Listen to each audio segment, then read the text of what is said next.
Abiyamọ ayé, ọmọ ni mí lójú àwọn òbí mi. Ẹnikẹ́ni ò gbúdọ̀ fi mí dájọ́ òkùnkùn. Ẹ ṣe mí lálábẹ́ kẹ́mi má sọkún ọmọ.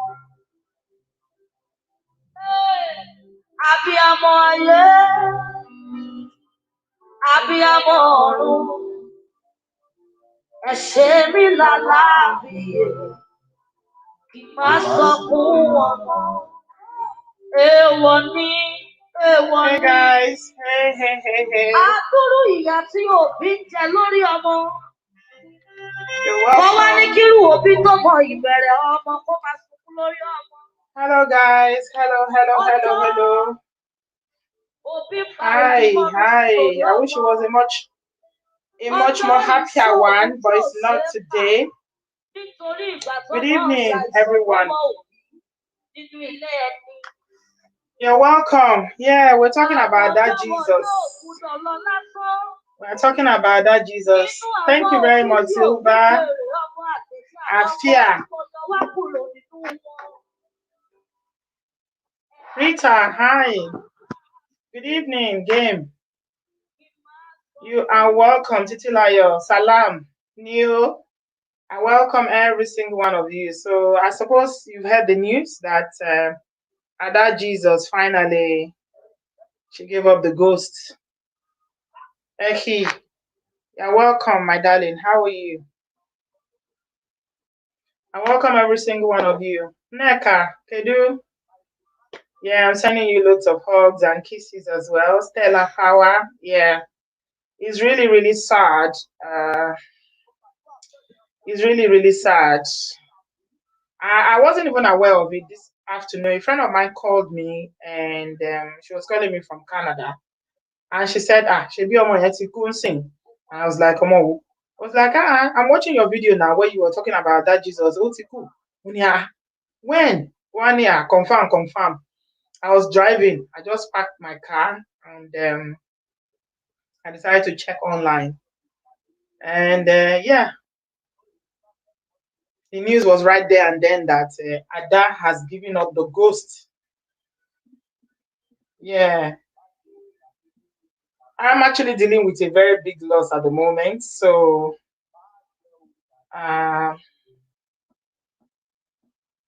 it's tough. It's really, really tough.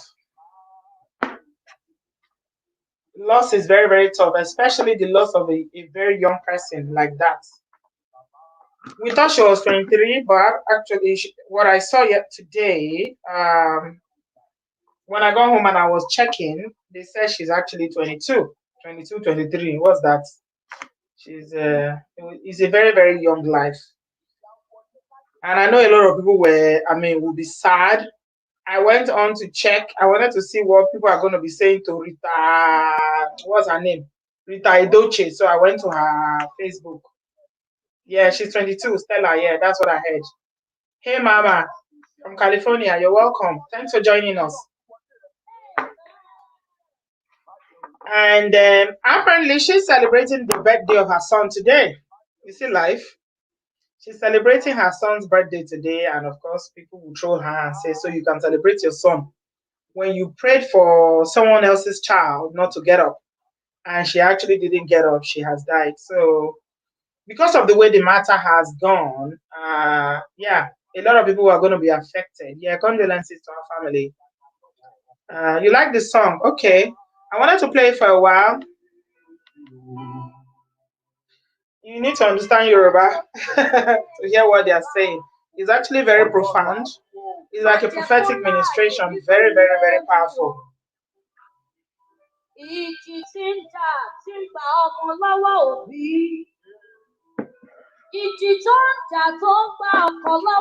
put my number there on this. I don't know if you can see it. Can you see it? Let me know if you can see it in the comment section. If you want to text or you want to call. I just want to talk about life. Life is what I'm talking about because, like I said, we're talking about Ada. Ada Jesus is who we're talking about. She's resting now. She's gone. Yeah, it's very, very, the music is powerful. But this is the end of everyone. This is the end of everyone. This is life, isn't it? This is life. This is life.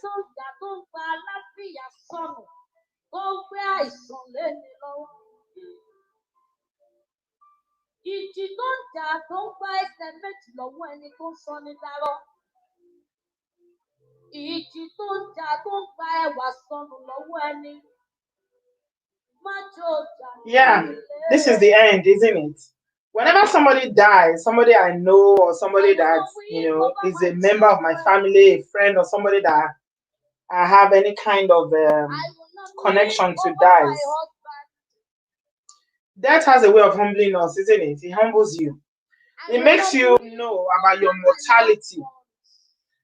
For me, because I've had so many deaths in my life, my mom has died, my dad has died, I've lost a sister, a blood sister, like same father, same mother. A lot of people are joining. Okay, I hope people are going to be ready to to show your face. Imwan, are you ready to join? If I add you, you need to. Are you sure you want to join? Okay, 2 people have accepted to join. Let's see. Good morning, Auntie B. How are you? Yes, so someone is joining. Imwan, hello. Good morning, Auntie B. How are you? I can't hear you. Imwan. Can you hear me now? Good morning. Are you on? Let's try Joyce. Joyce is here. Joyce, let me unmute you, Joyce. You need to unmute yourself, Joyce. Yeah, okay, Joyce, you've unmuted yourself. I'm adding you now. Hello. Yeah, if you feel free to join me today because hello, Auntie we're B. just going to talk about life. We're reflecting. This is a very reflective video. We're reflecting about life and yeah. What is this life? What is life? Yeah, so apparently somebody's asking when did this happen? I think Olubai, oh hello my brother, you're welcome. According to what I saw on the blog, I think it happened today. So they said she went into cardiac arrest yesterday and she didn't make it. Before today, I was seeing a couple of blogs that were saying that for you to click on that link, it means that you're ready to join me and you want to contribute. If you don't, then don't click on that link. I don't know if people understand. Yeah. You need to be ready to join. You need to be ready to speak. Oh, yeah, I got somebody. Right. Okay. Kiki. Hi, hello, Kiki. Kiki. Hello. Good hello, sweetheart. afternoon. Put on your mic. Put your mic up so I can hear you. 1 second. Oh my God. What have I done? Yeah, make sure your mic is on. Yeah, I've got Imwan back. Okay, Imwan, you ready to join me now? I can see you. Okay, I'm going to add you. Hello, hi. Can you hear me, Auntie B? Yeah, I need to hear you. I need to hear you. Let me put it on speaker. Good morning. Yeah, so the speaker is on. Okay, let me take this off. Hold on.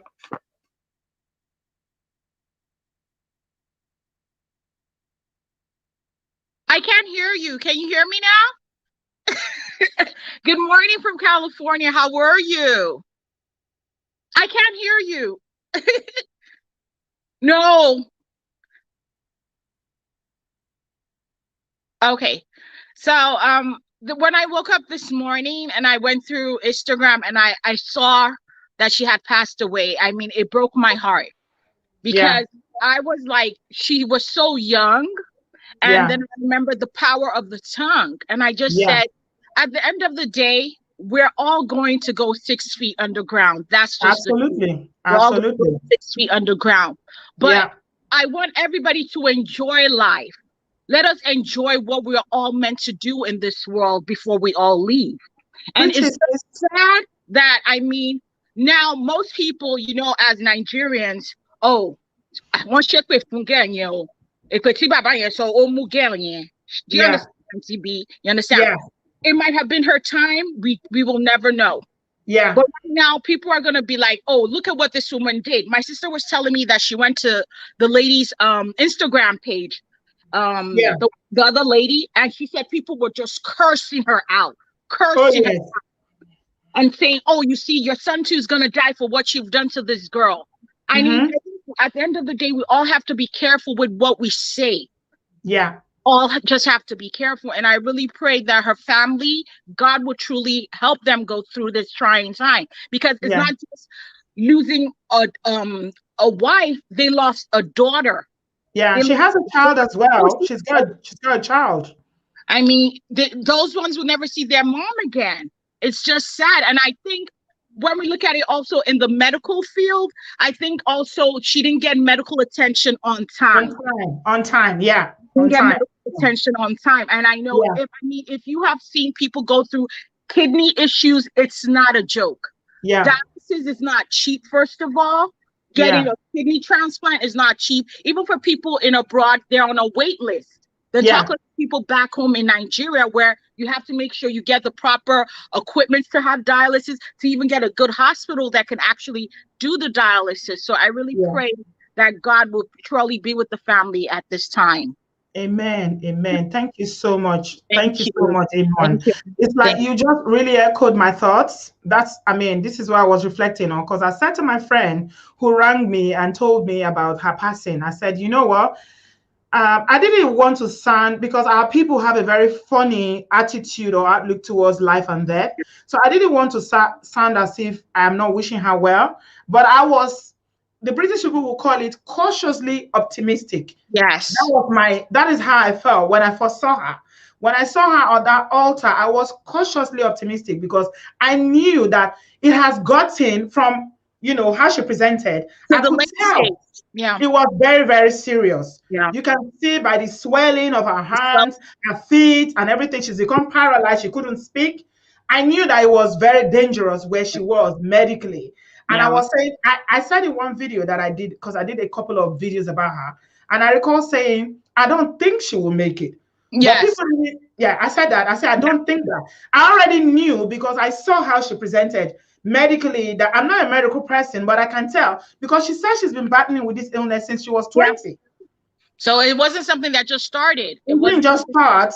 Yeah. It didn't just start. Like you said, they didn't seek medical attention early. It has to do with poverty. And that's why I was saying in my last video that poverty is the main thing. If they had the money to go to hospital to seek the care that she desperately needed, they won't have to be going from one place to the other seeking for forgiveness and begging people for her life.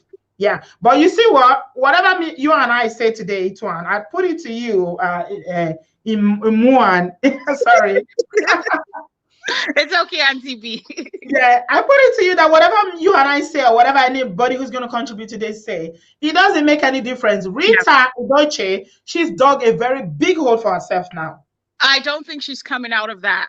I don't think she is. Because one thing I know about Nigerians, they are ready to go on Twitter, Instagram to make a life miserable for another person. They're going to look for somebody to blame, and she's an easy target. Yeah, she is. Yeah. Because people are already angry.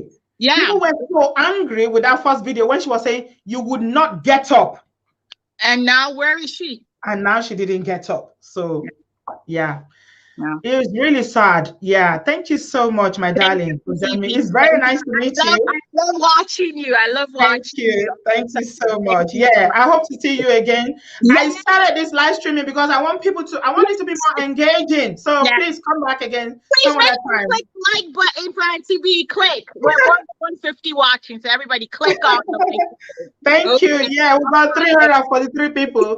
Nice to meet you, darling. Thank you. Bye-bye. Yeah, Olubayi said, this is heartbreaking. It's very sad, sordid tale of complicated mystery. Unfortunately, the unfortunate death of Ada has opened a paradox box that will haunt some people till death. Yeah. Case in point, Rita Edochie and Odumeje, or whatever he's called, Odumeje, whatever he's called. You see, somebody said something that really struck me. Somebody said something. They said when the family brought Ada to the church, it was an opportunity for whatever the man people have been saying about Dumoeje to redeem himself, he had ample opportunity to redeem himself. He could have really proven to the world that he's actually a prophet of God. He could have said, you know what? You said this about me, but I forgive you. I love God. I'm a preacher of the gospel. And, I'm forgiving you. You are well. But he didn't. Oh, we've got Dr. Chidi here. Hello, Dr. Chidi. Hey, Hello. I saw your birthday party that you did for Ada Jesus. Well done. Well done for doing Yes. that. That was really Yeah. profound. Yeah, I saw that you were on and you were talking about her. So I just came to give my support and to thank all of you for the way everybody got on this issue. I'm really, really very, very grateful to you. I listened a little bit and I think you're doing a great job. And I think we all did well, honestly. You've done an amazing job. You've done an amazing job. I mean, did you know she was fatal when you did that show yesterday? No, the thing is, I don't know her from Adam. I didn't know anything about her. I don't follow her story.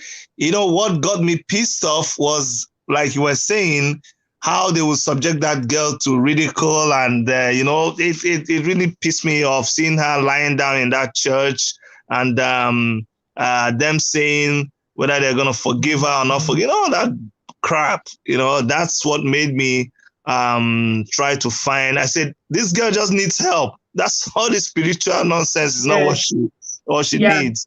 And then thank God for Guamnishu. And like you said, we didn't know anything. There's another part to this whole thing, right? But there's no need to get into it now because she wasn't in a state that you would expect that anything would happen to her. But then, of course, these things happen. And if I had Guamnishu on my show and I asked Guamnishu what happened, and Who is Guamnishu, if I may ask? Guamnishu Harrison is the guy who helped her to the activist, the guy who's the activist. Yeah, the activist. Yes. So I asked him, what is it that happened? And he said, sometime in the night, he got a call from the husband saying that, they need to give her. This is where, every time we talk about Nigeria, my sister, there's always something that just makes you freak out. They called him and they said, they need to give him, they need to give her one medicine, but there's no money. Somebody in that state, critical state, they want to give her medicine, but there's no money. So why now they say there's no money when they rejected the money that was given to them?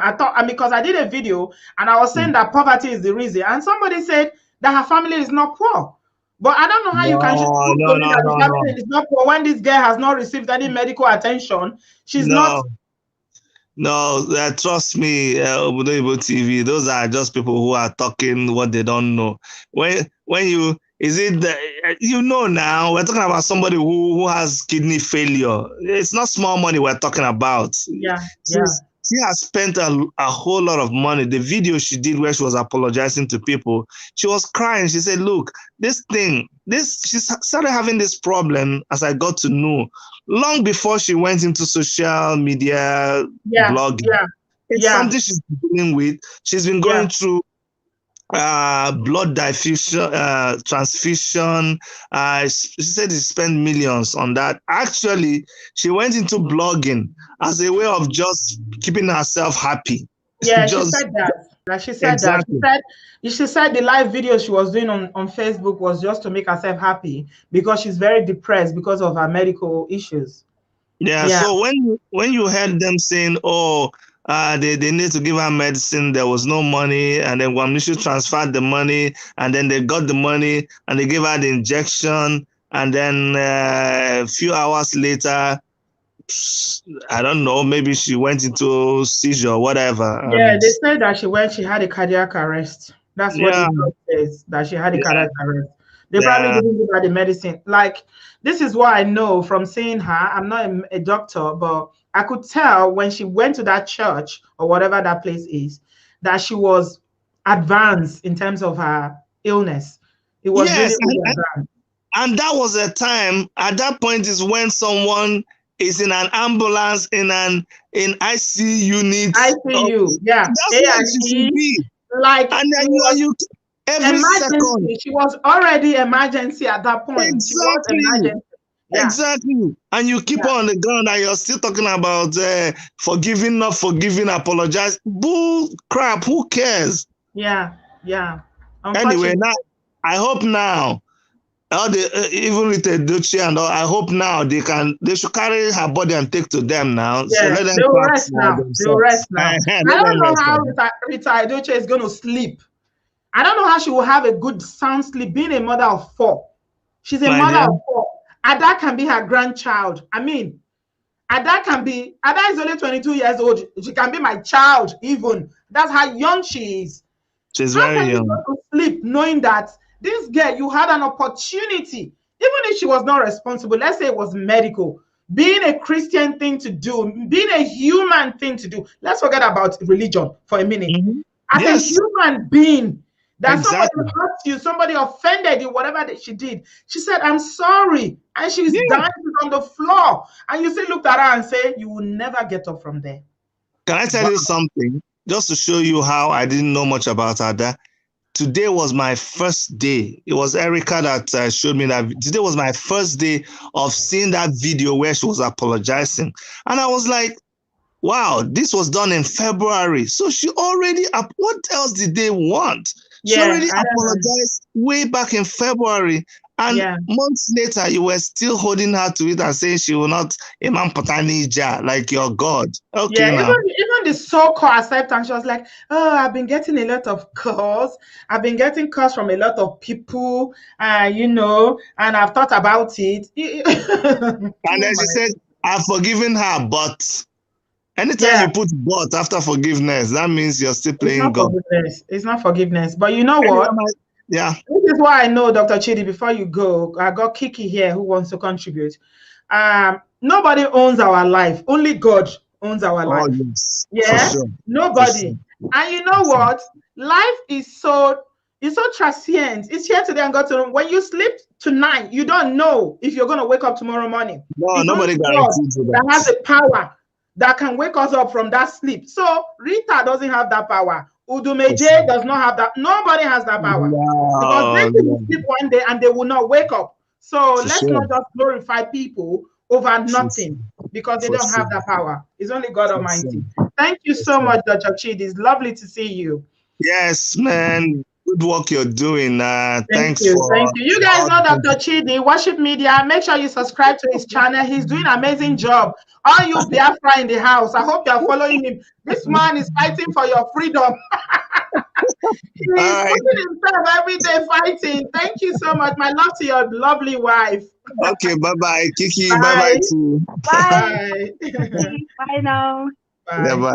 Yeah. So, Kiki, you're here. I'm good evening. Sorry about earlier. Yeah, sorry about earlier. The connection was a bit funny. That's all right. That's all right. Where are you joining me from? From London, from XX actually, Dagenham. Oh, you're my country person. Oh, and I've never seen your comments on my channel. You have, Auntie. You have commented. It's just that you have, but I don't have a picture on on YouTube, so you don't realize it's you, but you have. Yeah. Right. So you know this matter that we're talking about. Yes. It's bizarre, and just like you say, no one owns our life. And we Nigerians, or should I say Africans, we've been conditioned to think, oh, there's always some spiritual thing going on. We don't seek for help. We just go, I mean, look what was happening to her. Yes, there's that belief that, yes, something spiritual might be happening. But what should have been the main issue was to sort out, the payment for our health, to sort out medical help, and not be relying on someone that doesn't even have the power to keep their own life. Yeah. I don't know why we run to, I love the Lord, don't get me wrong, but I don't know why we run to pastors and, all these spiritual leaders to think that they can't even keep themselves. They couldn't keep their life. And look what happened. You're only powerful if you have power over life and death. And none of them have that. No. Because the native doctor will sleep and will not wake up. I mean, you see a lot of Nigerian movies where you see a native doctor.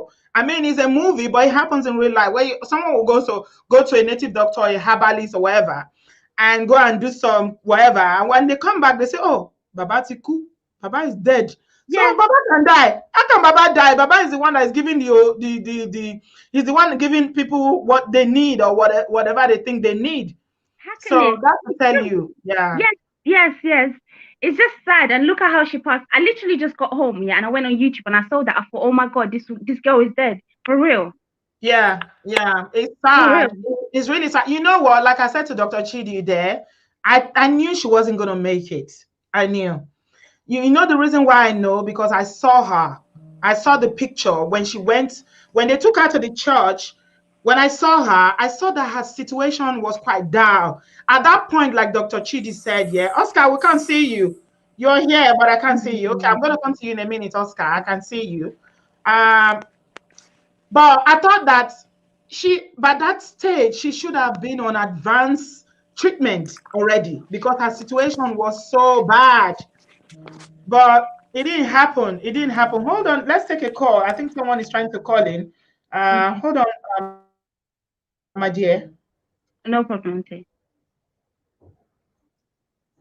Hello. Are you calling to contribute to the show? Hello. Yeah. I can hear you. Yeah, sure. Okay. Go on.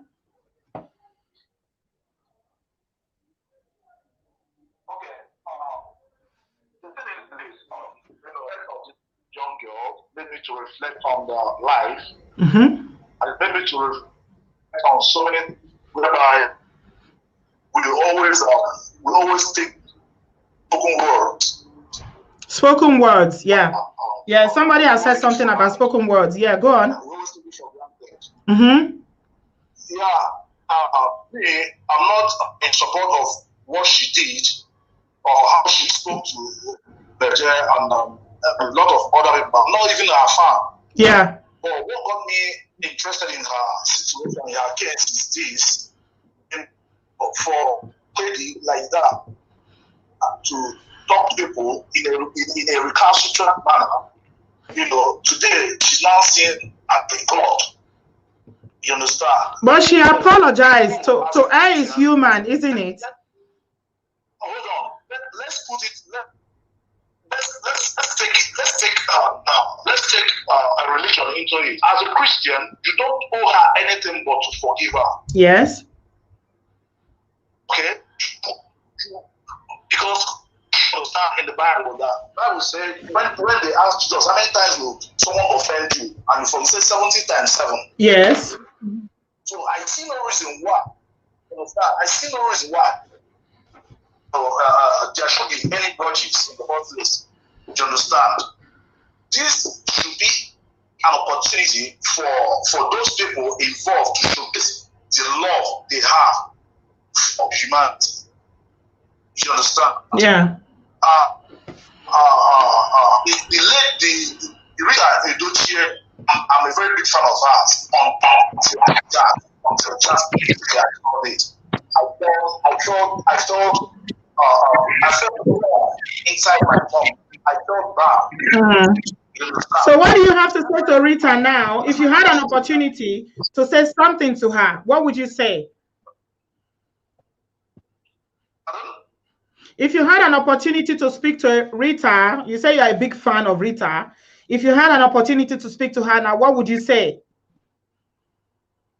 I would tell her to affirm that she really messed up big time. Okay. She messed up big time. Okay. Because that should have been the opportunity. Like, to me, I was telling my friend over here right now. This is how she Yeah. People that used to love her, this is how she messed up. Yeah. All right. Thank you very much for contributing. Yeah.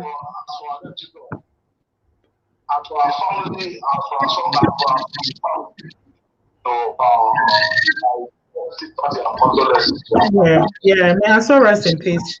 Yeah. Thank you so much, bro. Yeah. Thank you. Yeah. All right, Kiki, you're still here, and I've got Oscar. Let's add Oscar. Oscar's been waiting for some time. Apologies, Oscar. No problem. Yeah. Yeah. I can go. It's fine. It's fine. No, stay here. Don't go. You haven't finished. Okay. Oscar's gonna. Hello. You come up to me. Okay, no problem. Oscar, let's hear you. Yeah, I can hear you. Yeah. My name is Oscar. I'm calling from California. Oh, thank you so much for joining us all the way from the Sunshine State. Yeah. You know, when you wake up in the morning and you see all this kind of story coming up from Nigeria, it breaks your heart. Mm-hmm. Imagine, I keep saying it, that the evil we have in Nigeria are not the politicians. Mm-hmm. The most evil people we have in Nigeria are so-called pastors and religious leaders. Because in the whole world, I have been so many places. Politicians are liars. You believe them to be liars. Yeah, they are corrupt everywhere as well. Wherever you see a politician, he never say the truth. Mm-hmm. They always come. You know, when they want to lie, they will tell you they are being diplomatic. But you know, Nigeria have trusted pastors so much that they can trust their life, their families. They can betray everything they have to the pastors. But these men are evil. I'm telling you from experience. I'm not just making it up. Yeah. From Adiboyes, of Bakaris, of Oyedepo, of all these world. These people are, these men, to this Odumeje is evil. Because people have resort to self-help and Nigeria have destroyed our future, the government is not working, nothing is working, and people know it's not going to work. And people resort to self-help to help themselves, and they think religious will help them. And they don't know that that was their last destruction. But don't you think that religion help? I beg to differ. Religion don't help anybody. Imagine people believing that the Odumeje have any power to cause that girl. Yeah, I always tell people, Oscar, this is my argument. I mean, when people say that religion doesn't help, I disagree because you live in California, Kiki here lives in the UK, you've got electricity steady 24 hours, you got water steady 24 hours, you got fast internet. That's why you've been able to connect with me right from California. I'm in London, and we are having this conversation. The other day, we had a live streaming with Nigerian YouTubers on Saturday, and the people that connected from Nigeria, the internet was so epileptic that it cuts off every minute. They haven't got Why is it like that? Why is it like that? Well, we know why it's like that. That's a rhetoric question. Because the religious people have made us imagine. Okay, let me give you an example. No, let me finish. The point is that, Oscar, the reason why I disagree with you is because religion, the reason why people have to go to church is because it gives them hope. Fake hope. No, it's not fake hope. Okay, let me give you an example. No, it's not. Let me give you an example. You live in UK. As Kiki live in UK, right? Yeah. I live in California. I have been to China. I have been to some part of Asia. Every country I have been, Chinese are Buddhists, I think so. But every country I have been built by people with policy and integrity. But in Nigeria, we are thinking that somehow, there will be a miracle from God and Nigeria will get better. There's no reason why people have Christians in America as well. Let me finish my point then. And and somehow, these pastors are feeding on this gullible of us. That miracle is going to help us build Nigeria. Yes. They have enslaved our mind. Wait, they have enslaved our mind so badly that if you want to talk about why is it things are not working, they will not tell you that by grace of God it will get better. But let me ask you, Oscar, don't you have Christians in America? I want to give you a physical example that happened. No, don't you have Christians in America? Christians in America, we know. Let me tell you, countries work when people like it. You don't obey Christian even in the UK. You obey the law in the UK. Do you understand what I'm saying? Yeah, but somebody in Nigeria might obey the people obey the pastor more than the constitution of Nigeria. That's true. But true. Me and you, all of us go to church here. In California, we go to church. But you obey the law. You don't obey the pastor. Because there are consequences. That's why we don't obey the law. We obey the pastors. Yeah, but there are no consequences in Nigeria because even the lawmakers break the law. That's what I'm telling you. This is the religion. Imagine Adiboye went to Kaduna, where they are killing of Christians, killing people every day. People are dying. And what you can tell the governor, who have already paid the bandits, is that by the grace of God, that victory is around the corner. Okay, give us the roadmap of how victory will come. Okay, right. Oscar, I don't want us to change. Okay, let me go to the point I want to make. Let me go to no, the because you know you are going on a very dangerous path of talking about that's the problem we have. That's the problem. That is not what we are talking about. But let me go to the point I want to make about this Odumeje thing. The point is that Odumeje, nobody have the power to cause death or life except to give you poison, either through your food or through anything. But somebody somewhere cause. Now we are like people like me. I have made up my mind to die because it was not worth living as a Nigerian. It doesn't. You made up your mind to die in Nigeria. Yeah, it's better to die than to identify yourself as a Nigerian. Okay. Because those people that are dying, those people are dying because they are not your brother, they are not your sister. People are feeling like it doesn't concern them. These people have blood, they have sisters, they have brothers, and they are dying every day. When you look at it, so your conclusion is that Odumeje and Rita had nothing to do with it. Those things are nonsense. That Odumeje is a stupid guy that is just making money from comedy. And why people are believing it because of the society we find ourselves. Yeah. Okay. If it is in America here, by now he's being in jail. He will be in jail. Yeah, that's true. I agree with you on that. Yeah. Somebody like Rita, when you see that woman talk, you see how fetish there can be. Yeah. Forget about being a celebrity or something. All these things because we don't have consequences for our actions in Nigeria. Yeah. That's why all these things are happening. Yeah, I agree with you on that. But Christianity or religion is not the problem. It's the abuse.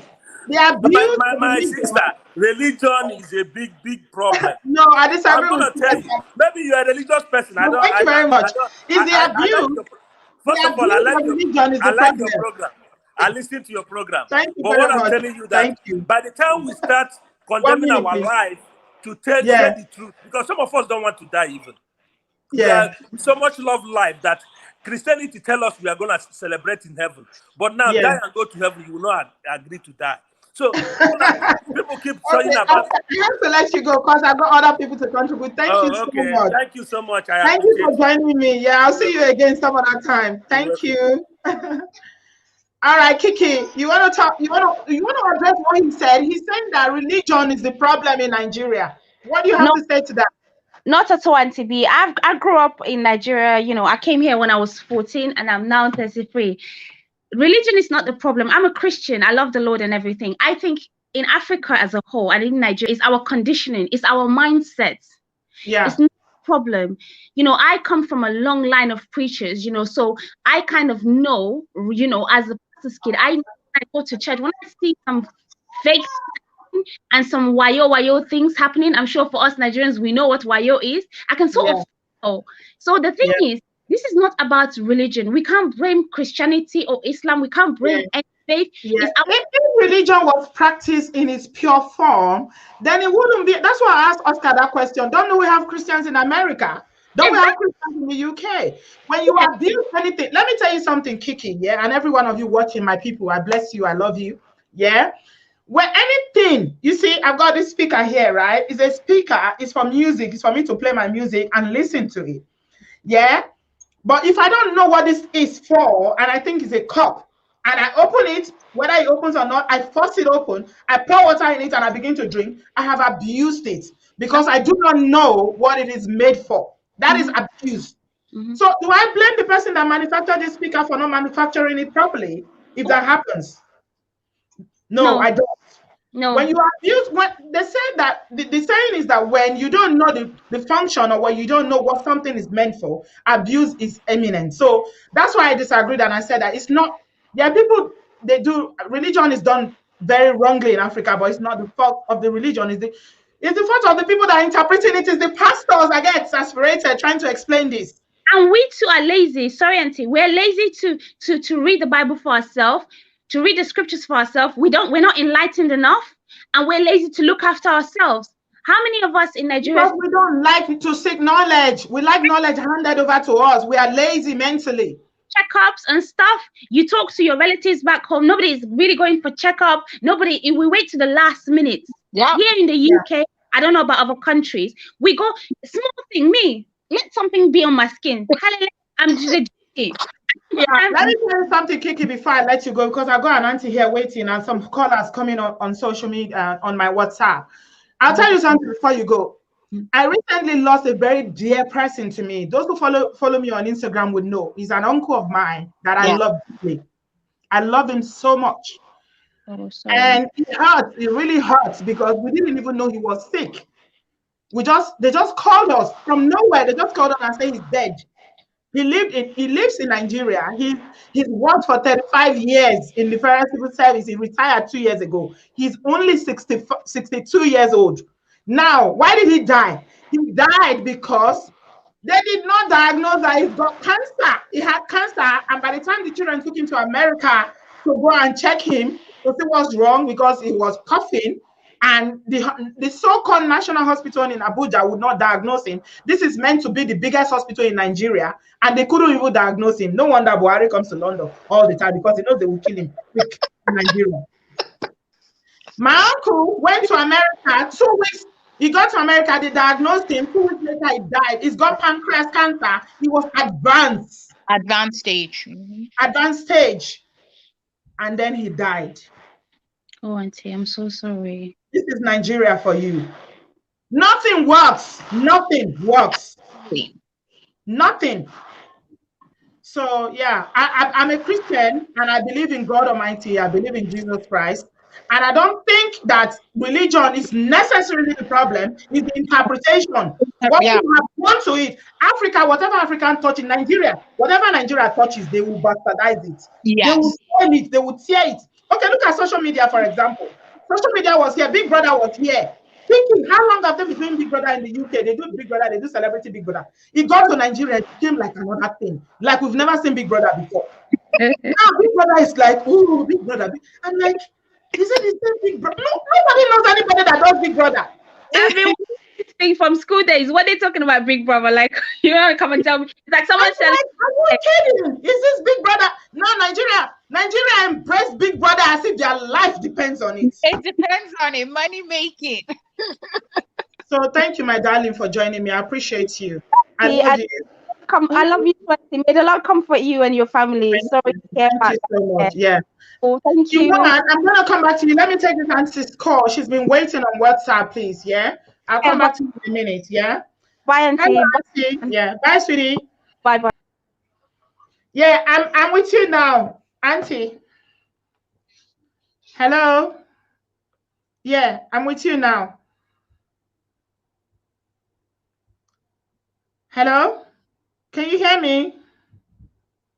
I can hear you. Can you hear me, Bridget? Yeah, I'm hearing you. Yeah, go on.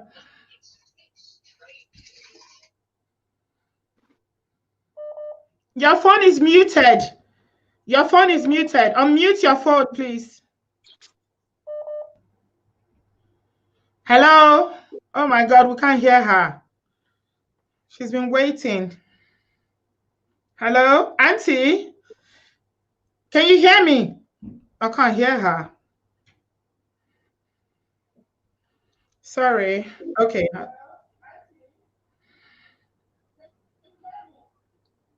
Hello?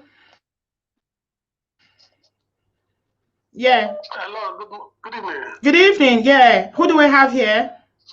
Can you hear me, madam? Yeah, I can hear you loud and clear. Please go ahead. Yeah, it's Mike from Spain. It's Mike from Spain. I just want to contribute to what that guy from America was talking about just now. Yeah, please go ahead.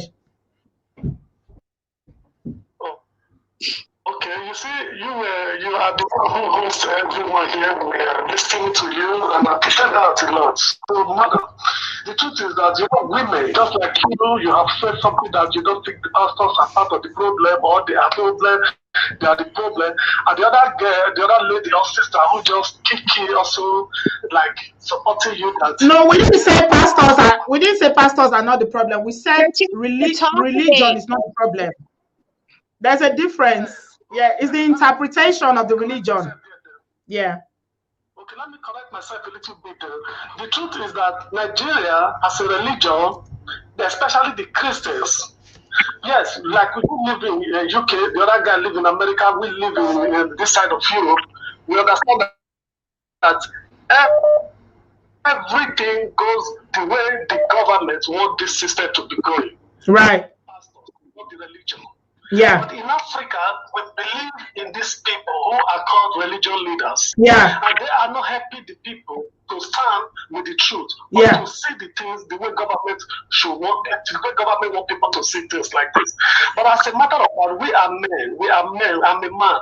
The way we see things are different from the way women are seeing things. Yeah.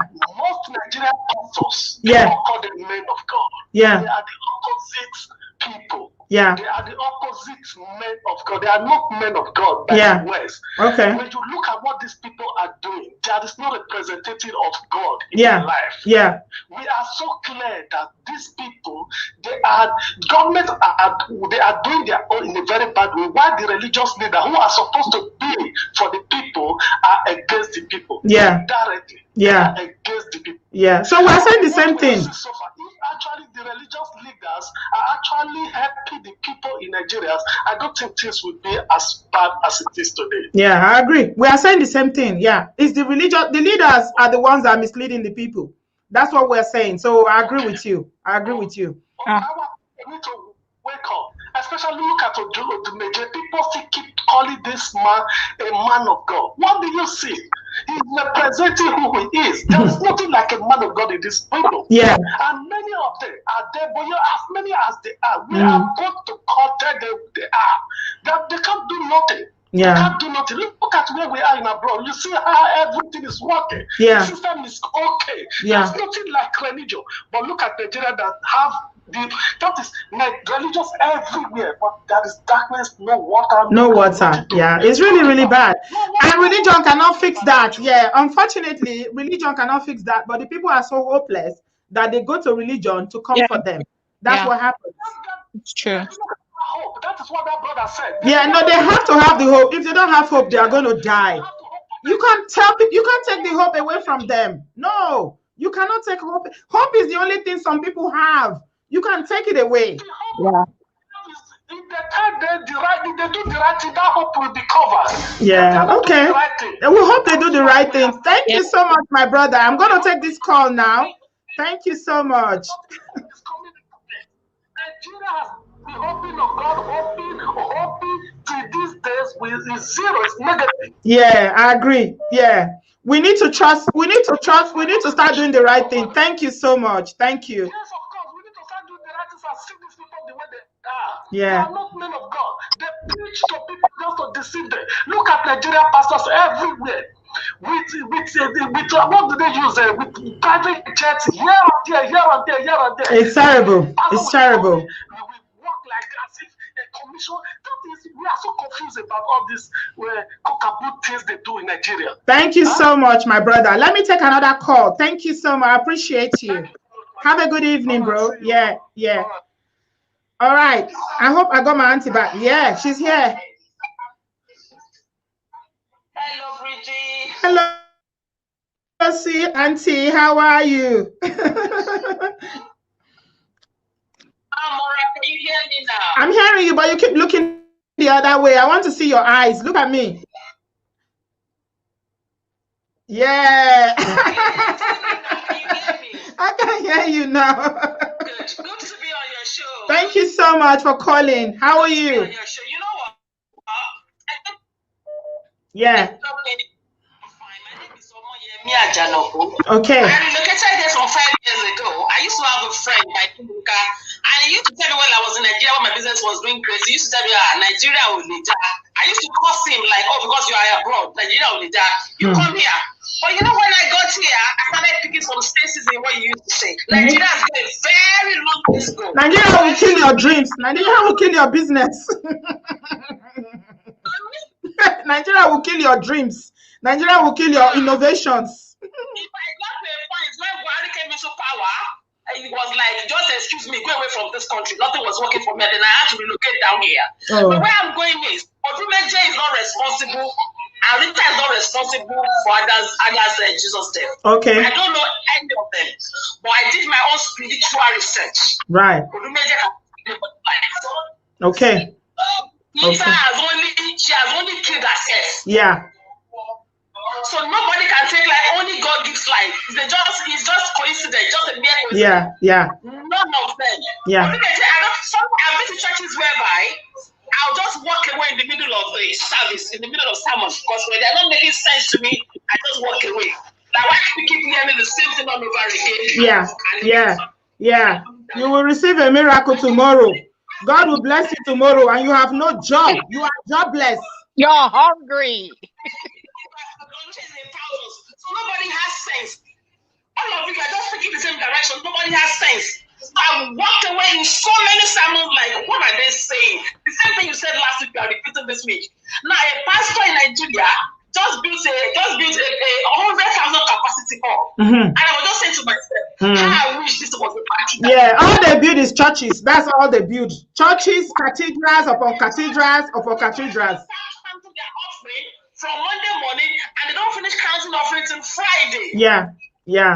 So I don't know when Nigerians will wake up to our senses. I know that these people they're just extorting us. Yeah. So, I've gotten to the point, Odumeje and Rita, they are too small. I think my own personal spiritual findings. I agree. Okay, thank you. But they are just lights. Yeah. It's just a mere yeah, thank you. Thank you so much. I appreciate you. Thank you. I love you, Auntie. God bless you. Thank you. Right. I had someone that was waiting for so long. I'm so sorry. No. Can you come back? Oh my goodness, I feel so sorry. There was someone that was waiting here. I think I left a message and said I see him. I couldn't add him because I got someone. So you wanted to contribute again, my darling from the US. Imwan. Yes, Auntie. You're hearing what everyone is saying. I want you to respond. Yeah, hold on a minute. Let me take this. Oh my goodness. My phone is ringing off the hook. Okay. Hello, good evening. Welcome to Obodooyinbo TV. Hello, and good evening. Yeah, can I have your name, please, and your location? My name is Olaunmi. I'm coming from Dublin. Right. Do you have something to say about what we are discussing? Yes, I do. And first and foremost, I would say, may the soul of Father Jesus rest in peace. Amen. And I want to quickly contribute to the issue you are discussing. Right. And I don't want people to kind of deviate away from what you are really talking about. They are deviating, my brother. They are really deviating. Yeah, they're making it a religious thing now. Yeah. They are really deviating, and I don't really want you to deviate. Yeah. I want you to kind of, at least on this issue of religion being a problem in Africa. Yeah. Probably you should come out and do a proper show on that. And I think if you do that, try and tell people to please respect the dead and don't let them deviate from what you are discussing. Yeah. Yeah. I have my own reservation about everything, but I wouldn't want to comment on that. Yeah. So what do you want to tell us? What do you want to tell us about this matter? What do you want to say specifically? Yeah, well, what I say, it's a hard experience, and I would say it's a lesson for people to learn that opportunity come but once. Yeah. If you have an opportunity to do something, please do it. Yeah. I think in the life of Odumeje and Rita, they have the opportunity after that time to right their wrong, but they didn't do it. They didn't do it, they have chance to rewrite it, but they never did it. Yeah. And history is not going to be kind to them for that. History will not remember them very well. And people are pointing fingers at them. They will point fingers, rightly so. And people are rightly have the right to do so. Yeah. Because we all watch what was going on. Yeah. And everybody will say, and you could imagine when you did concerning the. I see you. Hold on. Hello? Yeah. I don't know if you guys can hear me. Journalist that was saying that that woman you did the show about talking about forgiveness, trying to be, but something I want people to know. Yeah, just round up quickly because we've got a lot of people waiting to contribute, sir. Yeah, okay. Let me just round up. There's something different between religion and humanity. Right. And that is why I think Africa got it wrong. Yeah. We don't have humanity. Absolutely. We are blindly when it comes to the issue of religion. I agree. And so I think I'm trying to challenge you to do a program on this. Okay, I will. Thank you so much. I appreciate your maturity Everything you said, I agree absolutely. Thank you so much, sir. God bless you. No problem. Thank you. Bye bye, sir. Bye bye. Right. Quickly, Imwan, yeah, you heard everything that everybody is saying. Do you think religion is the problem here? First of all, I don't really think religion is the problem because look at Nigeria. There's poverty everywhere you go to. Yeah. And the only thing people have right now in Nigeria is hope. Hope. Yeah. That's why I challenge that person that say, you take that hope away. If you take that hope away, they will die. Yes. You can't. Hope is the only thing that is sustaining thousands and millions of Nigerians. You can't take that hope away. You cannot. I'm telling you, because if you take the mosque, you take the church away, what do they have? They have absolutely nothing. People wake up every day. They don't know where they're gonna eat their next meal from in Nigeria. But they're going to church this Sunday. And because they believe that tomorrow will be better. That's the hope that comes from hearing the word of God. Yeah. Yes. And I think for a long time, people in Nigeria do not go for medical checkup on a lot of things. Because it's expensive. It's all tied to poverty. It's not free. There's no free medical care. I remember growing up, my mother, oh my God, every little thing, lomu agbo. And I said, Mommy, I need to go to the hospital. There has to be a way now. If there's no hospital, there's agbo. Yes, there's agbo. Don't worry. We literally had a pot of agbo in the kitchen. Agbo? Yeah. Lomu agbo. And I said, you know what, Mommy? No. So when I moved over here, I would tell my mom, we're going to the hospital. We have to be doing annual checkups. I said, you're going to the hospital. You're going to the hospital. I don't want to hear anything. So a lot of things have to come in place in Nigeria. And we just have to pray Nigeria gets better. Because honestly, if the country does not get better, the only hope, the tiniest hope they have, and if it's going to be religion, they're going to hold on to it. That's just the truth. Thank you so much, Imua. Thank you. You know what? Since I started doing this live stream, you were my first. And everything you said, you're so brilliant. Thank you so much. I love you. Thank you. Thank you. Bye-bye. Bye, love. Bye. Izzy, are you here? Okay, I'm adding you now. Let's hear you. Hello, sweetie. You are in California, aren't you? Yes, I know you. yes. I know you. Yeah. Thank you. Hello, everyone. So I'm a big fan of your channel, and I'm a big fan of all Nigerians. By the way, I'm Sierra Leonean. I know. You're Sierra Leonean, yeah. Do you know what we're talking about? You've heard the story and everything. I have been following every dot, and honestly, today, when I woke up and I saw it, I was so heartbroken. You know. Okay, hold on a minute. Easy. Hold on. Let's take this call, and I'll come back to you, sweetie. Yeah. Okay. Hello, good evening. Welcome to Obodooyinbo TV.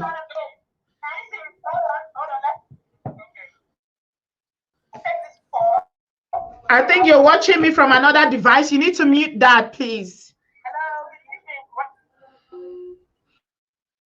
Okay. If you're calling me on WhatsApp, can I please ask that you mute your device wherever you're watching me from so it doesn't contradict, because the sound is going to be bouncing off each other. Okay. My hair is going crazy now.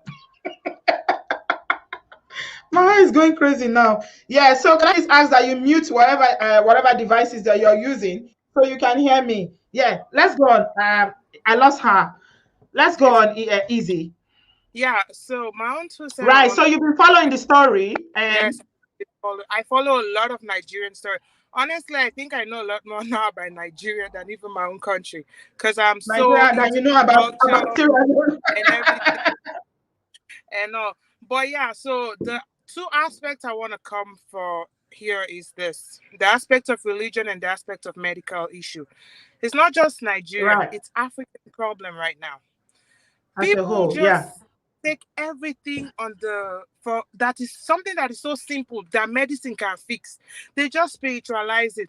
I'm a testimony. Why do you think so? Why do you think so? Why do you think people do that? I feel like in Africa, a lot of people don't have things to do, to be honest. They don't have, because imagine people my age back home, they don't even have job, and all they will be telling me, I'm fating it, going to church 8 o'clock, 9 o'clock, time that you should be thinking. Yeah, but you blame them for not having jobs. I honestly do not want to say I blame them, but what I'm just trying to say is I feel like our mentality needs to be reset. back there. Yeah. I'm grateful I had the opportunity to come to this side of the world to see things, because I remember living back home. I only relocated here 6 years ago. I remember living back home, and I had my son very young, and unfortunately I didn't know I was pregnant until about 8 months. And so when I had my son, it had a lot of complications. But thankfully, you know, even though he had problems with his food, because some nurse mistakenly gave him the health problems in Africa, they mistakenly gave him the injection in the wrong part of his body, and his foot became gangrene. And you know, I remember we had to stay in the hospital for so long and all, you know. And later on, some families started coming. Oh, this is not ordinary. This is somebody trying to eat the child. This is somebody trying to kill. And I was so young, and I remember telling myself, no, this is something I have to stay in the hospital for. I have to stay in the hospital. And I remember later on, my mom ended up taking me to some pastors, and two of the pastors started fighting after we've spent a lot of time in the hospital helping. So was this in Sierra Leone or in the US? No, this happened in Gambia at first, and then I went back to Sierra Leone because I had my son in Gambia. Right. And I went back to Sierra Leone, and in Sierra Leone was where we met these two pastors that were fighting over their prophecy, and yes, they said that they were the ones that healed him. Yeah. And that was something that I'm grateful it happened, because that was something that led me to believe that I have to be careful with what I feed myself with.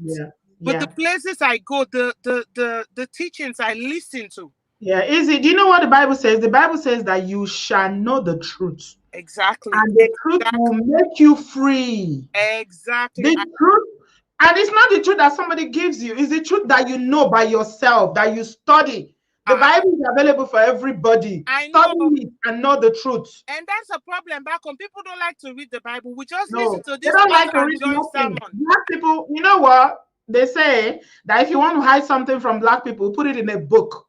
Exactly. Yeah, we'll just be hearing pastor cutting this verse and cutting the other verse, joining it and creating his own word. And I was like, no, this is not me. I have to stop listening to stuff like this, because simple headache will kill somebody. They will start linking it that it's the problem from, you know, their family lineage. If you have a headache in Africa, it's a witch that is responsible. It's like nobody dies in Africa. The last uncle that called said that he didn't want me to deviate. That I'm talking about that Jesus.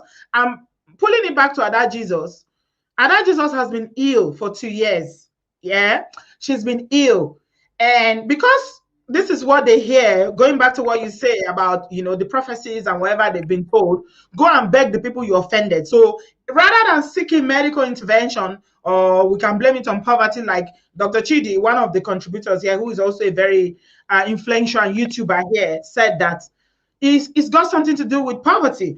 Because even as like yesterday, there was some medication that was needed and there was no money to buy it.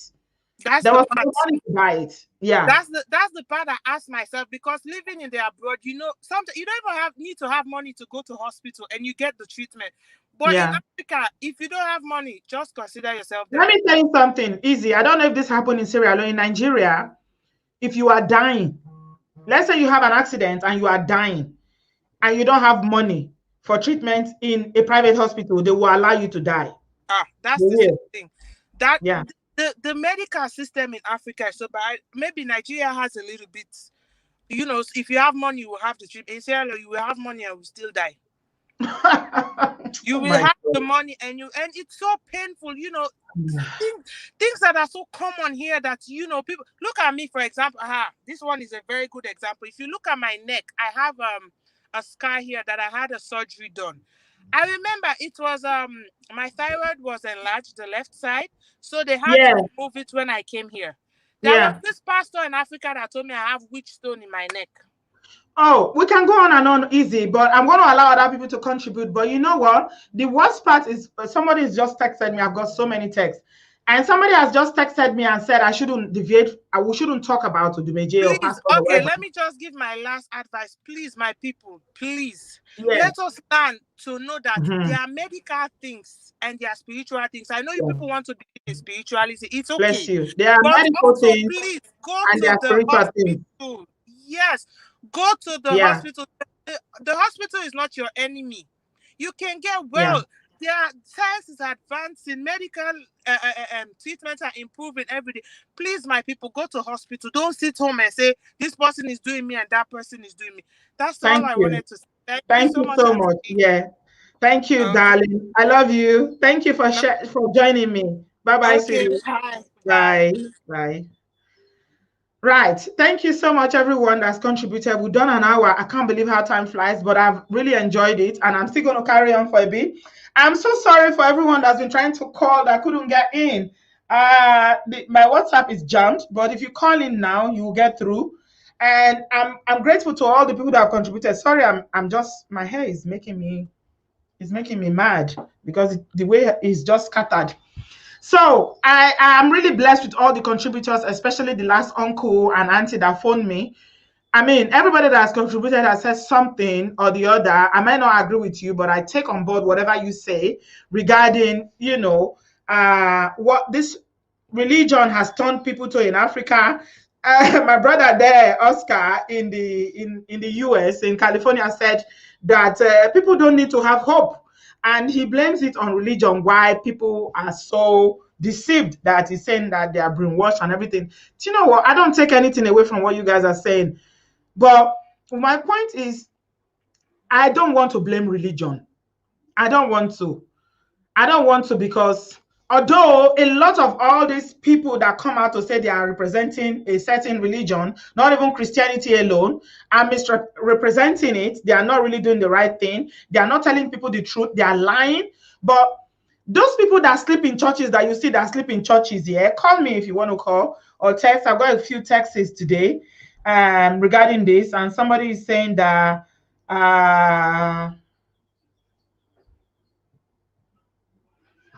somebody is saying that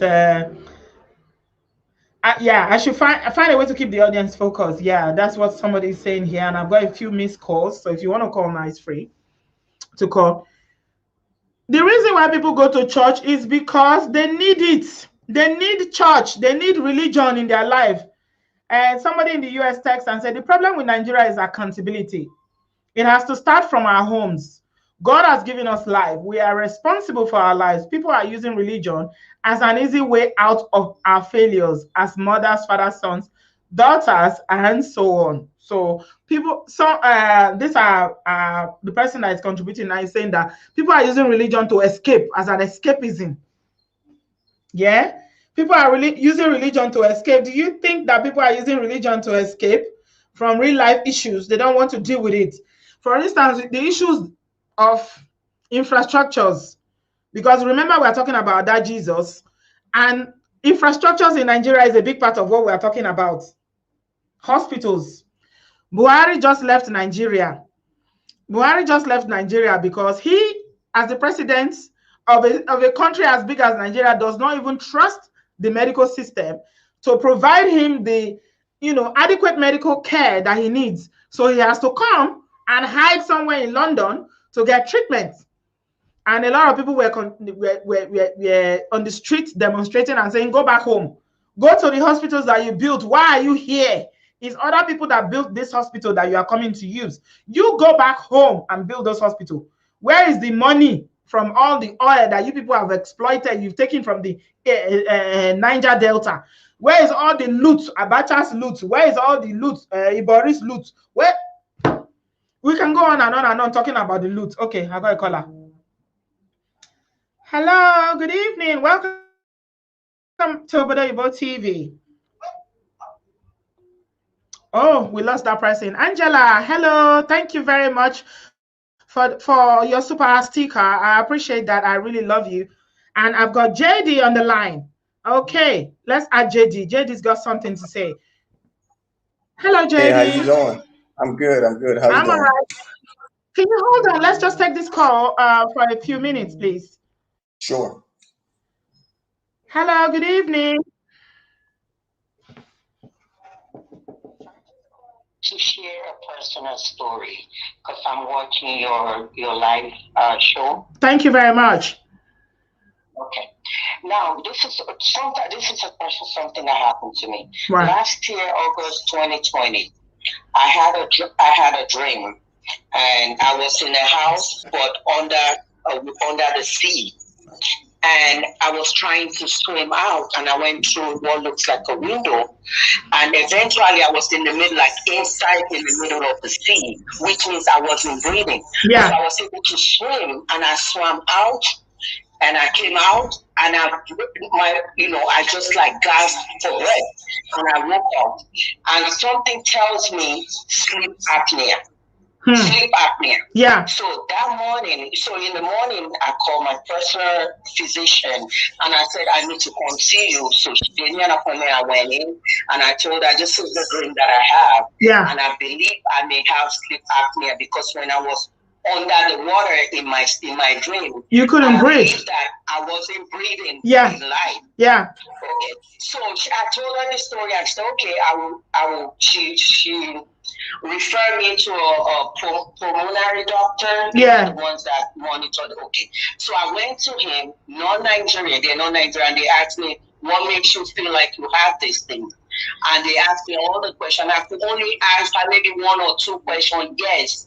But, it's the United States, so they have to be careful. They say, okay, we'll give you a sleep test. Yeah. And they put me on the machine and they did the test. Yeah. And they read the test a month later and they told me that for every hour of my sleep, I stopped breathing 7 times. Holy crap! Yes, for each hour. Now, that I stopped breathing 7 times, so they have to put me on the machine to help me, breathe. So I sleep with the machine now. So the point is that if you saw what? Yeah, go on. I know what your point is, but go on. Yeah, say it. Thank you. So my point of bringing this up is, if I was in Nigeria, or if I don't know any better, it's a witch. Say, oh my God, someone is trying to kill you. Yeah. Yeah, thank you. Inside the sea, like deep water, I wasn't breathing. Yeah, that's some mommy water spirit right there. That's some serious mommy water spirit working.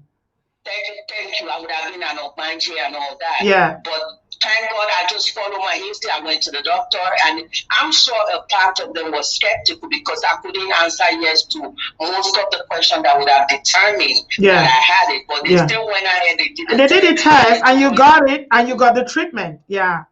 Yes. 1 hour for every hour that I'm sleeping, I stop breathing 7 times. That is really dangerous. I have sleep apnea. Yes, I have sleep apnea. Thank you so much. Well, I just want to share that. Thank you so much, sis. I appreciate that. Thank you. Yeah. Thank you. So what our sister here just said, it just reiterates what we've been saying about there is, one of the contributors, yes, there's room for medicine, there's room for science, and there's room for religion. Don't mix them. Yeah. All right. JD, I'm sorry, but you got the floor. Well, it's perfectly okay. Thank you for giving me the floor. Essentially, I kind of agree with what she's saying. I think Nigeria has gotten to the point where there's no separation between science and religion. Yeah. Nigeria has gotten way, not just Nigeria, I think just Africa. African countries in general have gotten beyond where they should be. The religion is now the state in Africa. And when you come to America, when you go to the UK, when you go to all these other countries in the West that actually brought the religion to Africa, they don't worship the religion the way Africans do. Yeah. They actually understand that the religion is there to guide you, to teach you some moral principles. And then they turn around and they use that religion and they use science to back up what keeps us alive, what keeps us here on Earth. Yeah. Like many people have said, just in this chat and in many other outlets. So do you believe that if Ada Jesus, if she got medical attention on time, she may have been alive today? Absolutely. Absolutely. Yeah. I mean, I've met a lot of people that had kidney diseases that have been on dialysis for years, probably even a decade now. Yeah. I mean, there's people living in America that have survived cancer, have living with cancer day to day. I mean, there's people that are living decades beyond what their expected death is. Yeah, that's what I found out. I mean, in my work here, I realized how people live so long in this part of the world. People live so long, and I'm wondering, my uncle just died, he was only 62. And do you know why he died? Because they didn't detect that he got cancer until it was advanced. And by the time he got to the United States and they did the diagnosis, it was too late. Exactly. Exactly. And so, I mean, I've seen comments of people just thinking, okay, Africa is done. It's a waste. There's no need to redeem it. Africa could still be redeemed. I mean, I've seen studies. Over half of the population in Africa right now is under the age of 30. Yeah. What do you think we can do to make this, There's a lot. What can we, I mean, in our own little way, what can we, is there anything? Because to be honest, I'm one person that was so optimistic about Nigeria. I love Nigeria with my whole heart.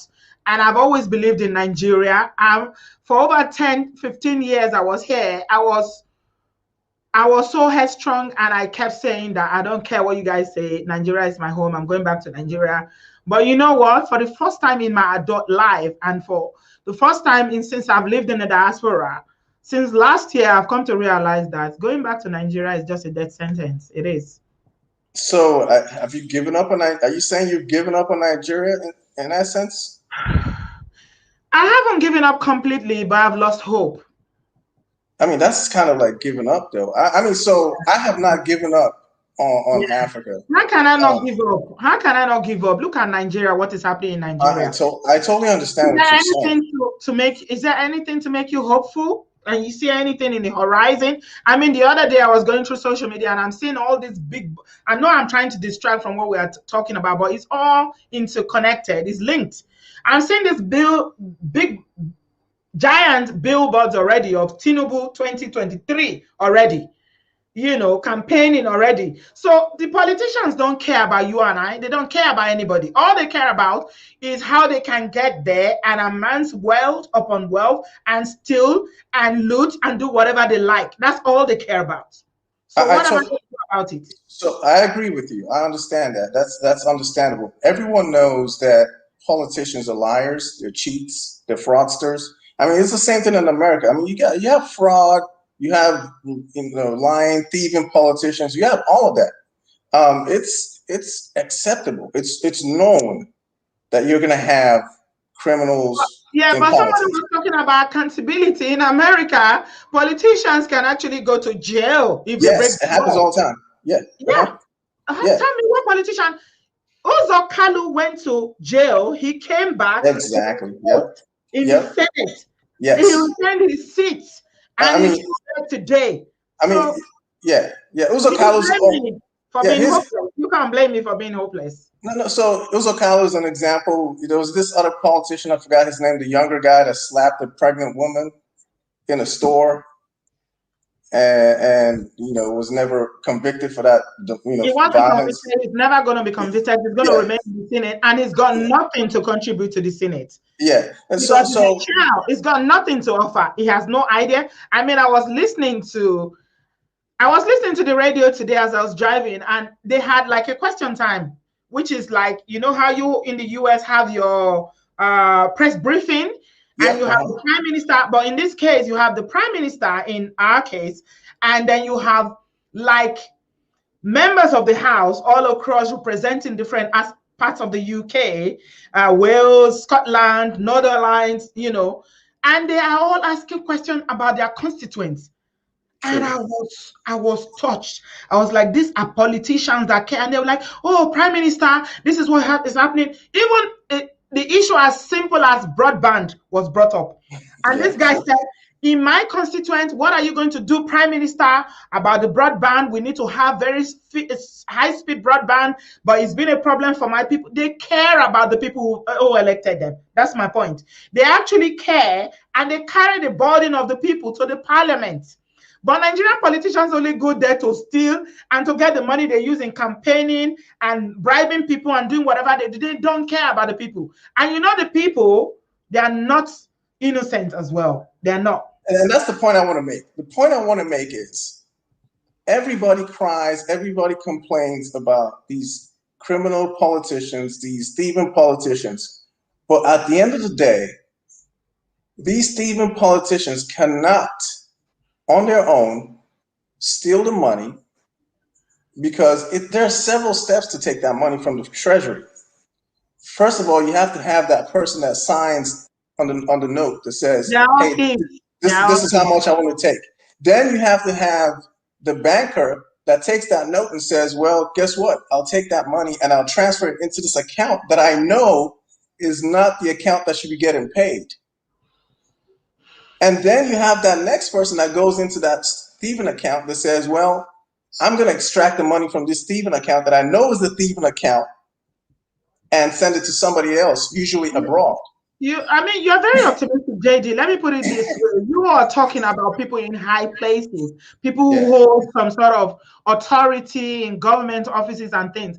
Come down to the barest level. Go to the gate man. Yeah. Who opens the gate before you go into an office or an establishment. Yep. They will look at you and look at the car that you are driving. Yep. You have a car.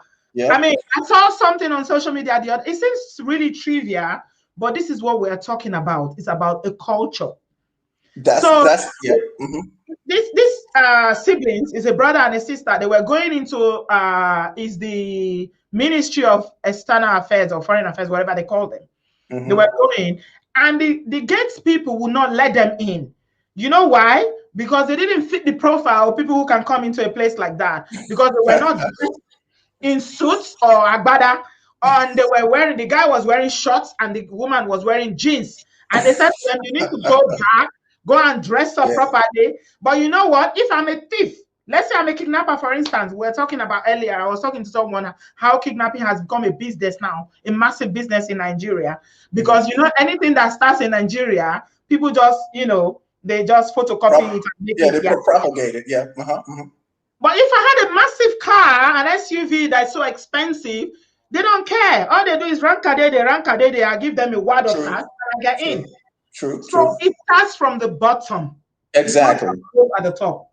So I'm saying it's like you said earlier, it's a cultural problem. You have it at the top, but people have to remember, you can't keep pointing fingers at one person at the top. You have to look within. It takes several people to steal that money up there. And then even at the bottom, you have people that constantly lie. You talk about things like egunje, bribe.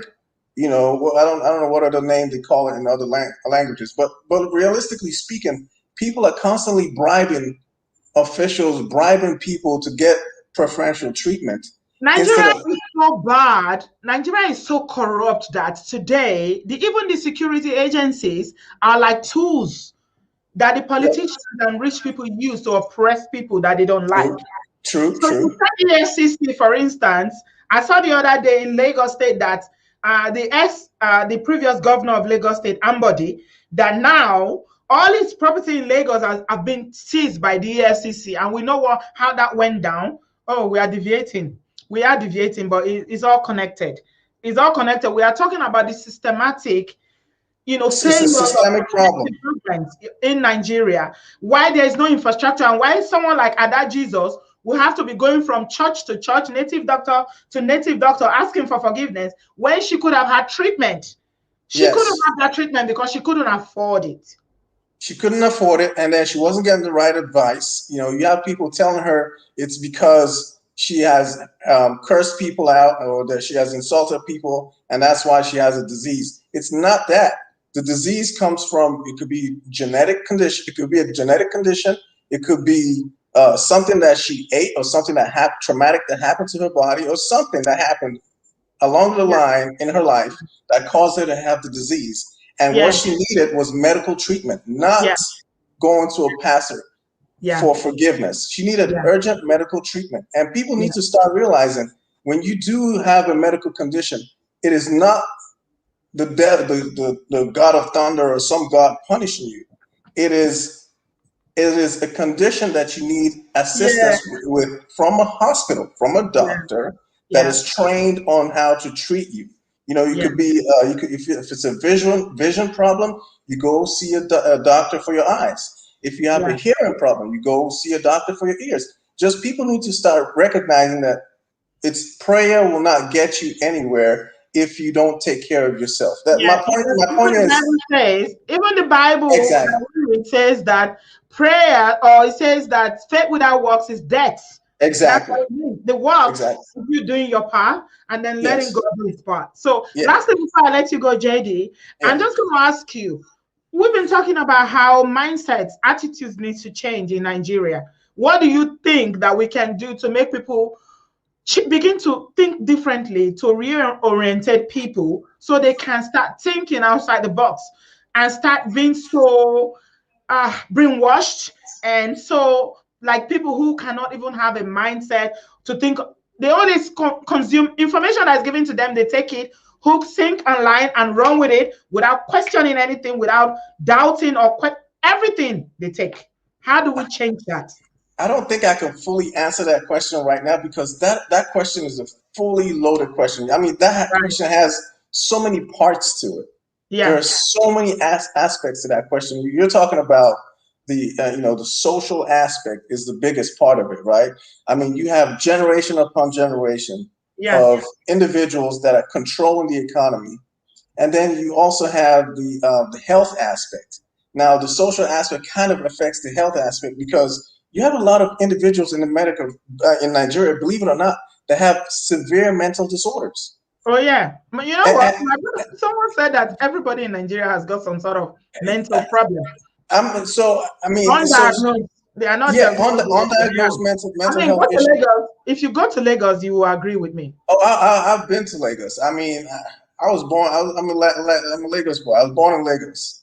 So I know about Lagos. So it's all about the biggest issue is the social, is this mental health. There's a mental health crisis because people have so many mental health issues that they don't even know about it. I mean, you're talking about you have people suffering from narcissism. You have people suffering from mental health things like bipolar disorder. Yeah, that's why there's a hike in domestic violence, and even women now begin to do things that are previously you would not hear of because people are depressed. They're suffering from various conditions that are undiagnosed. So exactly.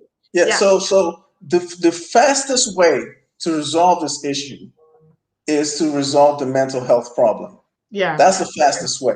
Now, the other aspect too is what is causing this mental health breakdown? The mental health breakdown is because the society at large is so broken that people are all about, cheating each other.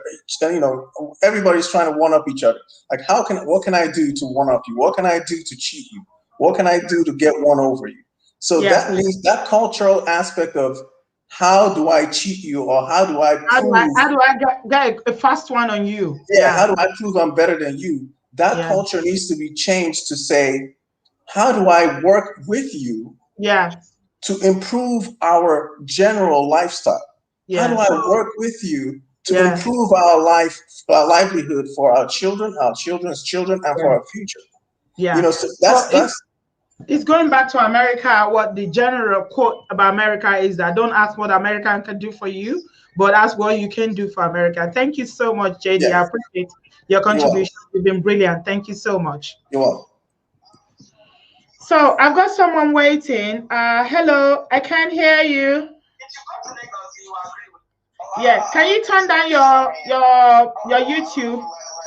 Sis, can you turn down your YouTube? Okay, it's echoing, so I can't hear you.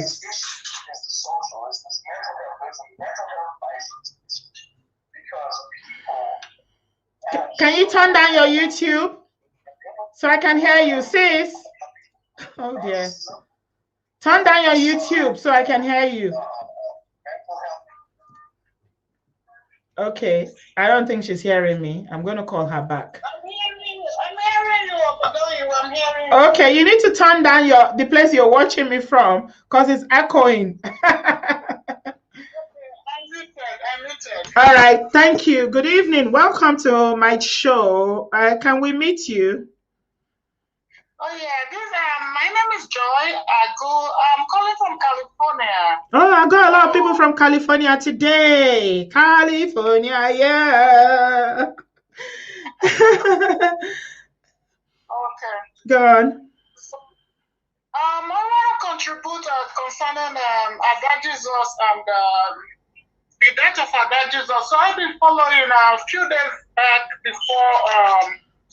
before the news of our dad Jesus' death. Yeah. So I mean, what I want to say is this. Did we cut off someone? Because I don't want. No. I've had a very meaningful conversation with JD. No, we've ended that. That's all right. Go on. So it's about Mother Jesus and Rita Edochie and Oduheje. Yeah, Oduheje. Someone said I should call him Oduheje. Who cares whether it's Oduheje or Odumeje? I don't bloody care. So what I want to say is this: whatever that the late Ada Jesus said, our Ada Jesus, she was young, and what she said on the internet was absolutely wrong. Okay. Because whether she did it with them or she brought people for fake miracles or they asked her to do that, if she did it, it was wrong. Mm-hmm. If she didn't do it and yet she said it over the internet, it's still wrong. Yeah. Go on. Mm-hmm. So, Jesus was absolutely wrong for being part of whatever she did. We don't know. We are not saying she did it. We are not saying that she's lying against them. But one thing she did that was wrong was to say it on YouTube. Yeah. Okay. What about when she apologized? Was that not enough? I'm coming there because when she finally apologized to them, I even saw one native doctor that she apologized to. The native doctor forgave her and gave her 100,000 for her treatment. Yeah, he did. And, yeah, he did. Yeah, so now the native doctor forgave a young girl like that. And left her with 100,000. Yeah. Now, Rita Edochie is a public figure. Yeah. Rita is known in Nollywood. Rita is known with Oduheje. Mm-hmm. And now Rita cannot forgive such a young girl. Yeah. You see, when Rita was leveling curses upon her, Rita was there, and her son, the lawyer's son or whatever he may be, was also there. Yeah, because she's a witch. That's what she is. She's a witch. What I'm saying is this: Rita's last child, the lawyer, looks older than Ada Jesus. He is older. Do you know how old she is? Ada is only 22. I can be Ada's mother. Yes, now I can be Ada. How old is my daughter? What are we talking about? Ada is a kid. It's a baby. Some mistakes. Some kids, they don't bite words and they just say it like that. Yeah, but as a mother, she should have done the motherly thing. But anyway, it's all water under the bridge now. What I'm trying to say is this: Ada Jesus sinned against them and apologized. So the native doctor forgive. But Rita Edochie that carries microphone about saying things about Jesus, prophecy, and things like that. No, she doesn't know Jesus. She doesn't know Jesus. Yeah. Rita did not represent Jesus. No, she's not. She doesn't know Jesus. Jesus is all about. That's why I was saying to someone that called in earlier, it's not about what you say, it's about what you do. Okay, but wait, see, Rita was saying things, they were talking about how Oduheje is anointed and things like that. They were prophesying, they are trying to represent Jesus Christ. Yeah. But see, now, they offended them. Such a young girl offended them. Yeah. They cannot forgive. Look at Jesus Christ was spat on. Jesus Christ was. Let me ask you this, my sister. Let me ask you this. If an apple, you see apple that we eat, ba? If apple say I'm orange, does it make it an orange? If apple say I'm now an orange, does it make it an orange? No. Yeah, exactly. They don't represent Jesus Christ. They don't represent Jesus Christ. Yeah. The point I'm trying to say is this, but they carry microphone about prophesying in the name of Jesus but what Christ. does the Bible say? The Bible says that in the end times, if you read the Bible, go and read the Revelation. It says, in the end times, you will have them. This is not new. If you are a believer, you will know. Yeah. I know. It's the Bible said it's not the people that call me Lord, Lord. Exactly. Lord. So don't be surprised, my sister. This quotation is from Rita Doshie. She cannot forgive this girl. When Jesus Christ was beaten on the cross, they nailed him. They gave him a sour drink. Yeah. They put a hurting crown upon his head. They flogged him 39 lashes. Jesus Christ said, "Father, forgive them, for they don't know what they do." Thank you, my sister.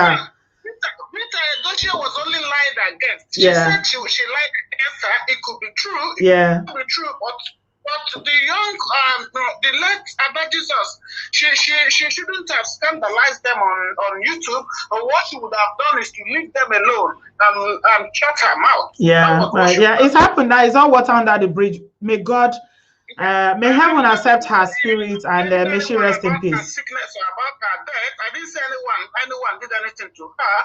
But what I'm trying to say is this: they should represent Jesus Christ the way Jesus Christ is. There should be forgiveness in the church of God. There should be forgiveness everywhere.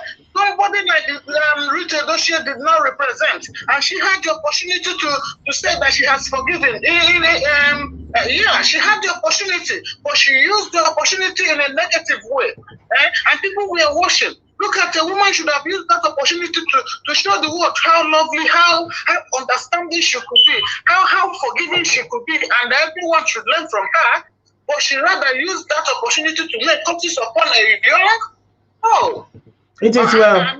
It is well. Thank you, my sister. Thank you so much. I don't know to talk people's thing, but this one was touching. Yeah, it was.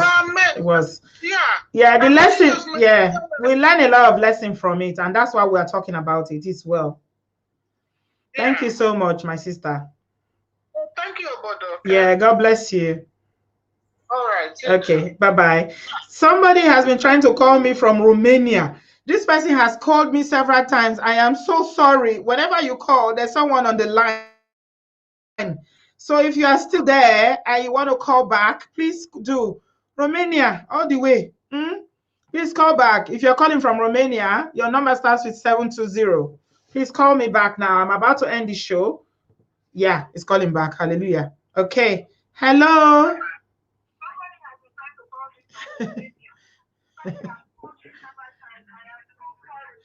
Please mute your YouTube so I can hear you.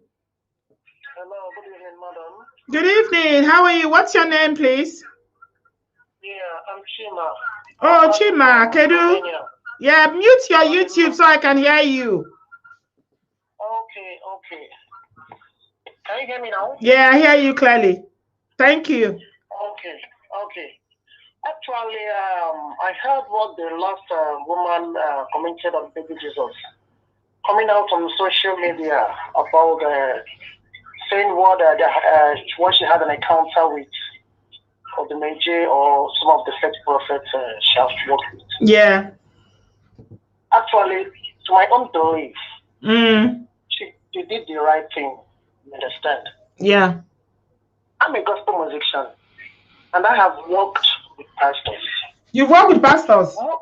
I have worked with pastors. I'm a gospel artist. I'm a gospel musician. Right. Did you get me? Yeah. And I have worked with pastors. You understand? Yeah. Most things they do preach at the altar. That is not what they don't do it. They don't practice what they preach. Yes, they don't do it. That's the perfect truth. I don't want to tell me this or that because I have been into them. I have eaten them. I'm just like that song. You are an inside person. You are an insider. This is what they call an insider. Thank you. I'm an insider. You understand? Yeah. But in all,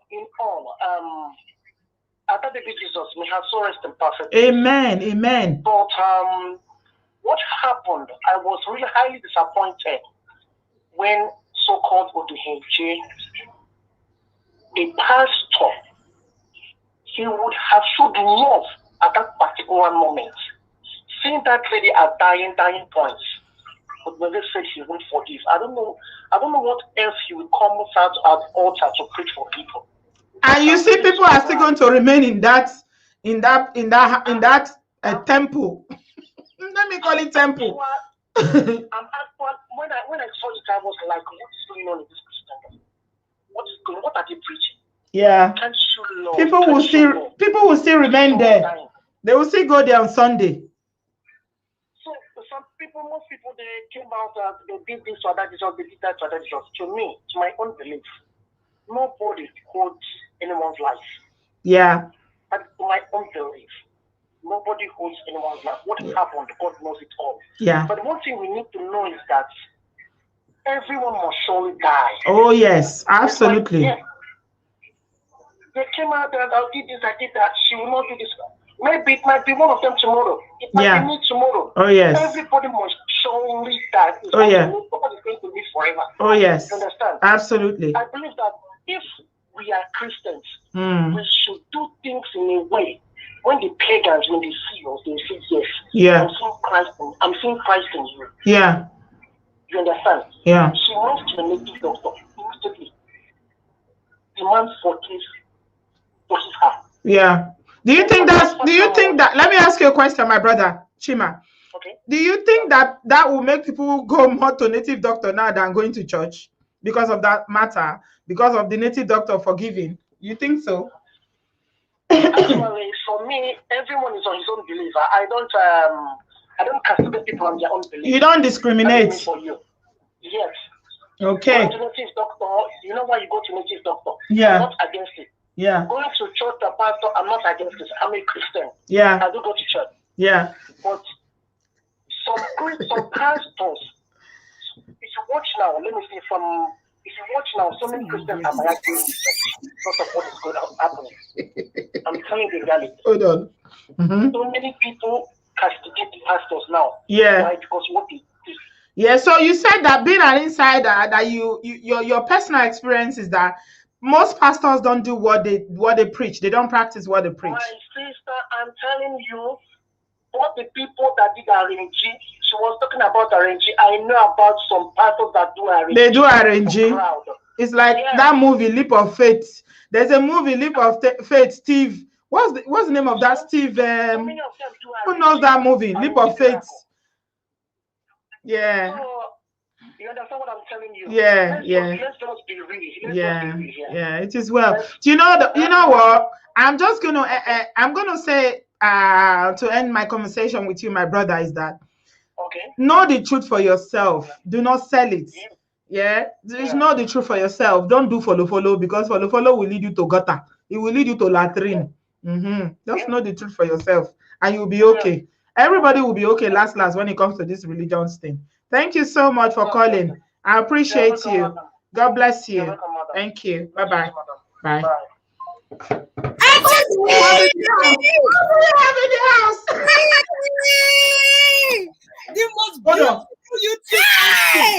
Hold on. You guys hold on. Somebody's calling from London. Hold on. I said I wasn't going to laugh today. Why are you guys making me laugh? Hello, good evening. Welcome to Obodooyinbo TV show. Hello, good evening. Yeah, who am I talking to? Can we meet you? Yeah, you're talking to Viv. Hi, Viv. What do you have to contribute? Yeah, is it true that Jesus is dead? That's the information we have. Oh my God. But it's not confirmed, is it? It is confirmed. It is. It's confirmed. Yeah. Because Dr. Chidi was on my show earlier on. I don't know if you know Dr. Shidi, Worship Media. And I had the guy who took Ada to Abuja. He had that guy on his show earlier on. And he was the one that confirmed that the guy told him that yesterday, Ada was critical yesterday, and they needed to give him some sort of medication. There was no money, and he had to send money, but eventually she didn't make it. Oh, no. Yeah. That's sad. Yeah. And I didn't. My own thing is that she should not have gone to Majestic Church. She was just there. They were placing curses on her. Yeah. Okay, the time she's been sick since December. She didn't die then. But as soon as she went to the Majestic Church, after the curses, she died. Do you think it's the curses that killed her? Do you think it's the curses that killed her? Curses are powerful. So you think Odumeje and Rita had the power to kill her? I think so, because all along she was surviving with the illness. That's when as soon as she went to Majestic Church, she did not last because they cursed her. She was right. No, I think she was already advanced. She was so advanced when she got there. She was very advanced. If you saw her when she was there, you could tell that she was advanced. So when I saw her for the first time, I just knew that she wasn't going to make it. But I didn't want to say it because our people will just eat me raw if I say it. But I knew because she was already very advanced. Kidney, anything that has to do with all these internal organ is very, very delicate. And if they don't get it on time, it's very difficult. So at that stage that she was in, kidney is something that even when they get it on time, they need to look for people who will donate. They need to look for matching blood or matching samples. And then, they need to do a lot of testing to make sure that the body will not reject it. And then when they do the transplant, sometimes the body can accept, it's a lot of process that it needs to start early. And by the time she was going to that church, it was too late. Yeah. Anyway, thank you so much for calling. Oh, thank you. All right. Have a good evening. Thank you. Bye-bye. Bye. Yeah, common sense sisters. My Canadians. My Canadian sisters. How are you? Beautiful Auntie B. Beautiful London auntie. Yes, so the only YouTube auntie that does Obonge advert. Yes, so running the streets of YouTube. Anyhow, back to back. Giving us Christmas. Back to back. The only auntie that comes with correct gist. Are you co-joined the twins or what? No. What? Are you co-joined? Are you joined more than a mile? It's more than a mile, but we'll leave it at that.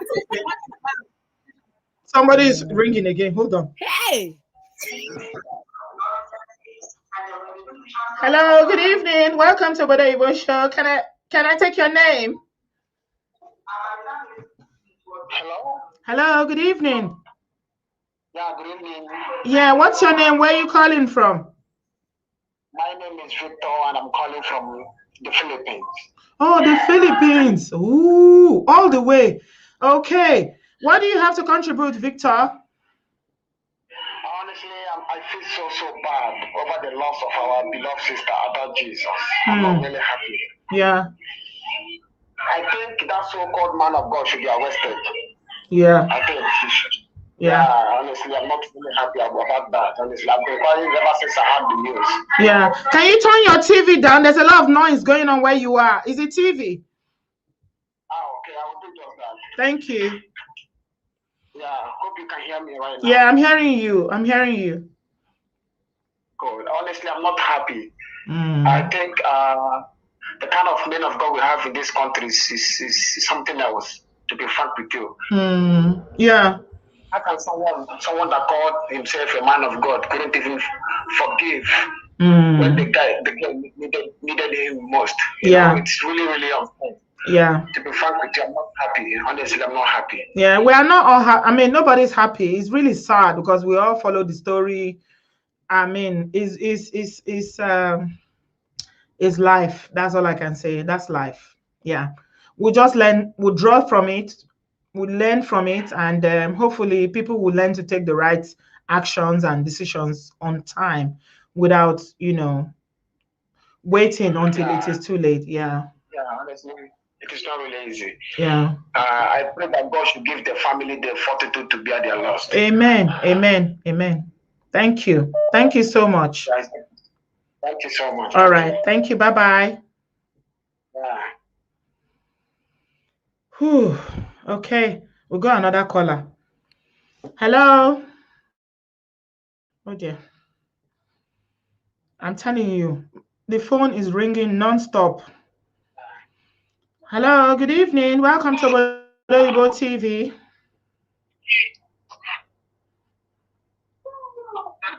Yeah. Hello, can I have your name? You know you're calling from the UK. Hello. Yeah, hi, my name is Chichi. Yeah, Chichi, what do you have to contribute to this discussion?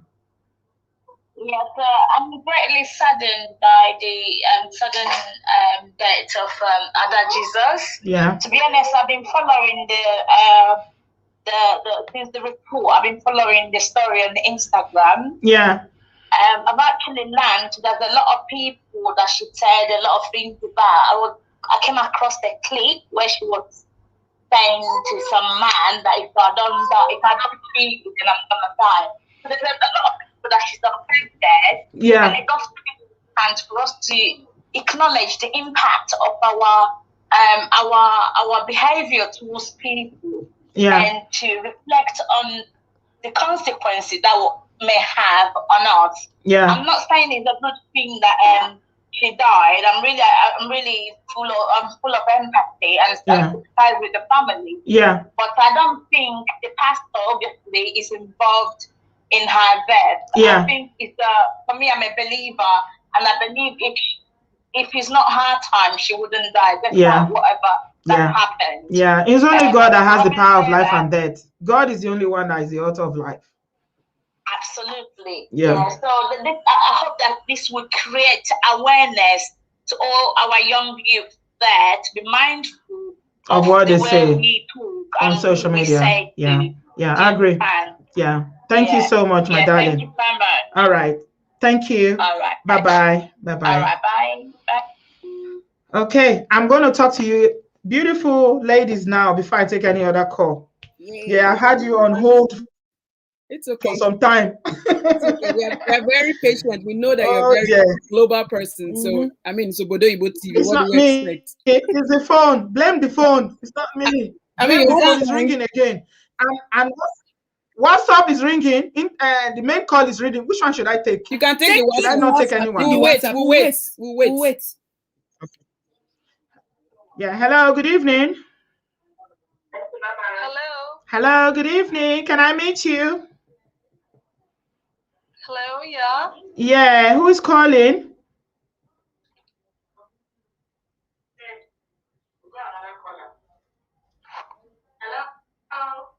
Hello. Yeah, can you turn your YouTube low so I can hear you? It's echoing. Okay. Thank you. Oh, it's gone. I think she has his YouTube on his phone. All right. Okay. Common sense. You want to? Yeah, we can talk now, Auntie. Is it okay? Yeah, give me some common sense. Okay. Yeah. All right. Good evening, Auntie. We know that it's evening over there in the UK. I hope you're doing well, and I hope you're. Yeah, thank you so much. Yeah, it's evening. It's actually just about 7:40. Yeah. Wow. You're doing a good job. I see you've been on live for almost 2 hours. That's not an easy job. I haven't done this before. I'm telling you. And you're doing great for the first time. You're doing. And it's ringing again. Okay. Yeah. So you want to answer that? He keeps cutting off. He's calling me from somewhere. I don't even know the code. There are so many country codes that I don't know. Where is +91? I don't even know where that is. 91. Usually my phone will tell me if it's a normal call, but with WhatsApp, it doesn't tell you. Yeah, I don't know. Yeah. So let me just call him. Okay. Hello. Hello. Yeah. Are you calling Obodooyinbo TV show? Hello. Hello. Yes. Hello. Yeah. Yeah. Can you hear me? Yeah, I can hear you. Yeah. Do you want to contribute? I'm calling from India. Oh, it's India. Okay. Yeah, I'm calling from India. Namaste. Yeah, my husband is in Nigeria, so we heard the news about the Ada Jesus. All right. All right. Yeah, and is it true? Because we are not really happy here about hearing the news. Yeah, it is true. It is true. Okay. Yeah. So we are not really happy. We are so sad about hearing the news. Whatever happens to the girl is not actually right. Yeah, it's not. It's not. We are so sorry for the family. Yeah, we are. Everyone is. Thank you. What's your name? You're welcome. You can speak with my husband, please. Is he there? Hello. Hello, Auntie. Good evening. Hello. Hello. Yeah. Yeah, we heard everything that happened. I was following you in your YouTube. Yeah. Thank you. What I'm about to say in this thing, nobody should condemn anyone. Because I saw some people saying about the prophet, the Messiah. Nobody should condemn anyone. Right. Why do you say so? God is the one that created that, and God is one that take her. So no one have any right to judge anybody. Because if you listen to the insult that the lady gave to the man of God, it's too much. Yeah. So you think she deserves to die because of the insults? No. I'm just because I'm following what you are saying regarding what people are saying. It seems to me like you are defending the man of God. You are saying that the insult is too much. No, I'm just saying in between the two. Yeah, nobody have the right to condemn anyone. God is one that created her. God is one that did it. What do you say about them taking her to the church and she was on the floor and the man of God was still raining curses on her and her family? That one, I don't have anything to say on that. Why are you so afraid to express yourself? It seems to me like you're just holding back because you don't want to say anything negative about the man of God. It is well. Okay, thank you very much for calling. Give our love to the whole of India. Okay. Yeah. So nobody should condemn anybody our brother from India has said. Yeah. So what do you guys have to say, ladies? Beautiful commenter sisters, ladies. Thank you, Auntie. I will talk to you before I take that one. Someone is calling from the US, but I'll talk to you first. Are you sure that's okay?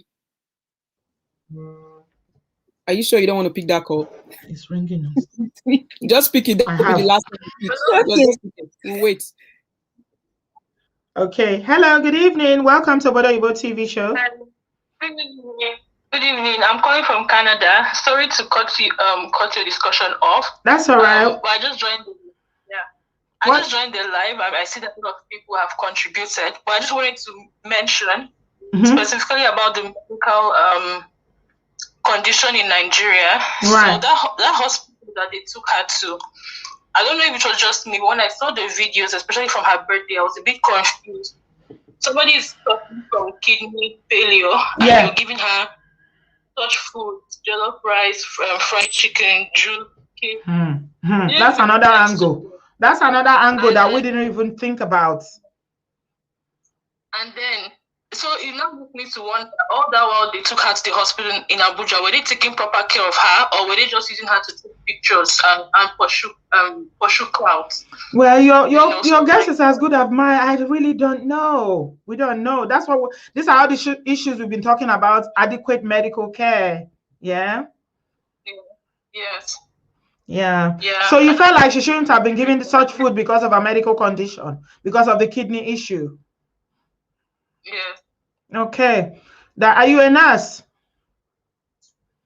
No, but I work in public health side. I know a bit of healthcare, and that just did not look right. That's not what you give to somebody that is suffering, especially at that stage of kidney failure. I mean, she literally was having a stroke. Yeah, I agree with you. Thank you so much for your contribution. That's actually you said something really, really profound about medical care.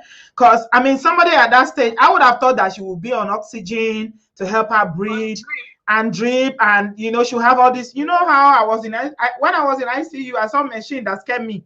Because the kind of machine they have in that place, there's nothing they don't have in that place. So your heart monitor, your pulse monitor, your everything monitor. I was scared. The machine alone, when you go into there. Do you know when I was in ICU, I realized that in the hospital where I was, and I was in one of the best London hospitals, no joke, the hospital that our prime minister went to when he had COVID, that's where I was admitted because it's local to me.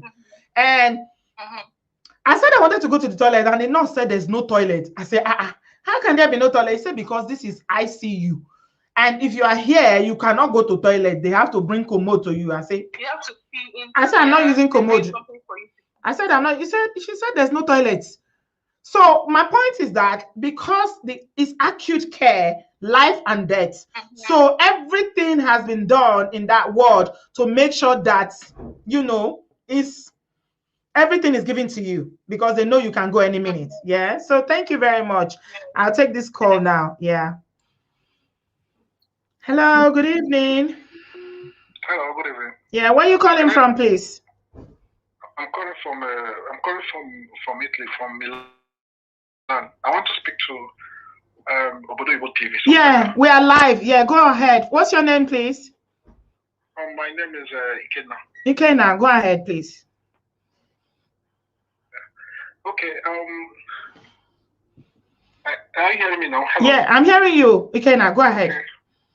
I think the problem we have in Nigeria, it's just about the religion, Yeah. I think the politicians, they're using the religion to kill everybody. I think that's the problem we have in Nigeria because I went to Nigeria when they had the election 2015. Yeah. You see the younger ones, like over here in Italy, I do vote. in Nigeria, the day they have the elections, you will see the youths. It's either they are playing football or they are drinking in the beer parlor. And tomorrow they will still cry that the government is bad. Yeah. Like there's this program I watch on Nigerian Info every morning, you know. They were talking about PVC to grade of PVC. Up till now, some people that have not gotten their PVC and they keep crying that the government, the economy is bad. What do we have to do to change the government? It's by voting. Yeah. You know why? Do you know why people don't? You know why the youth are not engaged in the election or the political process? Do you know why? Why? Because they feel that it doesn't matter whether they vote or not. The election have been decided already. That's why. I'm not saying it's right, but that's one of the reasons. Yeah, but we have to start somewhere. We can't just be complaining and crying all the time. Yeah, what about Showore? The Showore came and he did his bits. And where did I get him? But excuse me, but if you should remember, the same Showore you're talking about, his TV was campaign. His TV campaign for APC in 2015. Yeah, that's what a lot of people say. Things about Jonathan. Yeah. But today, can you compare? When I went to Nigeria in 2014, I was changing euro at the rate of 200 naira. Now euro is 580 naira. Oh yes. So let's see which government is better. Yeah. Yeah. Definitely, like. So you think religion is the main thing? 50. Yeah. I'm almost 50 years. I remember when I was young. I was about 84. My dad always had this hope that Buhari was going to change things in Nigeria, but he wasn't given the chance. That was the Buhari of before, so not anymore. Everybody had this belief that Nigeria was going to be good. But at the end of the day, he disappointed everybody. And personally, I think this is my own personal opinion. Yeah. He's not the one that is governing. I think the age is really telling on him because you hear different people. Now, can you say something about that Jesus? We're talking about that Jesus and infrastructures in Nigeria. That Jesus, if you want me to say about that Jesus, I think what happened to her is just ignorant because someone that is sick, you should have taken her to the hospital. Yeah. Okay. Like I don't believe in this same mentality we have. God will provide. No, if there's a problem, try and look for a solution. Yeah. You know? Yeah. Okay. Thank you so much. Thank you very much. Yeah, I appreciate that. Thank you. Okay. Yeah. Okay, have a nice day. You too. Bye-bye. Right. I'm rounding up now because I've done 2 hours. I have never ever done this before. So you guys are going to be my... Yeah. What do you think about all the conversations we've been having? What's your take? I think you want to speak first. I think personally for me, it's very sad that the young lady is dead. I remember you were posting videos about this every time talking about it. And I remember I commented that if only she has access to medical care. Yeah. So which means that the situation has been deteriorating for a long time. Yeah, she's been ill since 2 years. 2 years, they said. So it's like you have the case of cancer too, you know. That's how, like, you know, you die after some time if you don't have quality medical attention.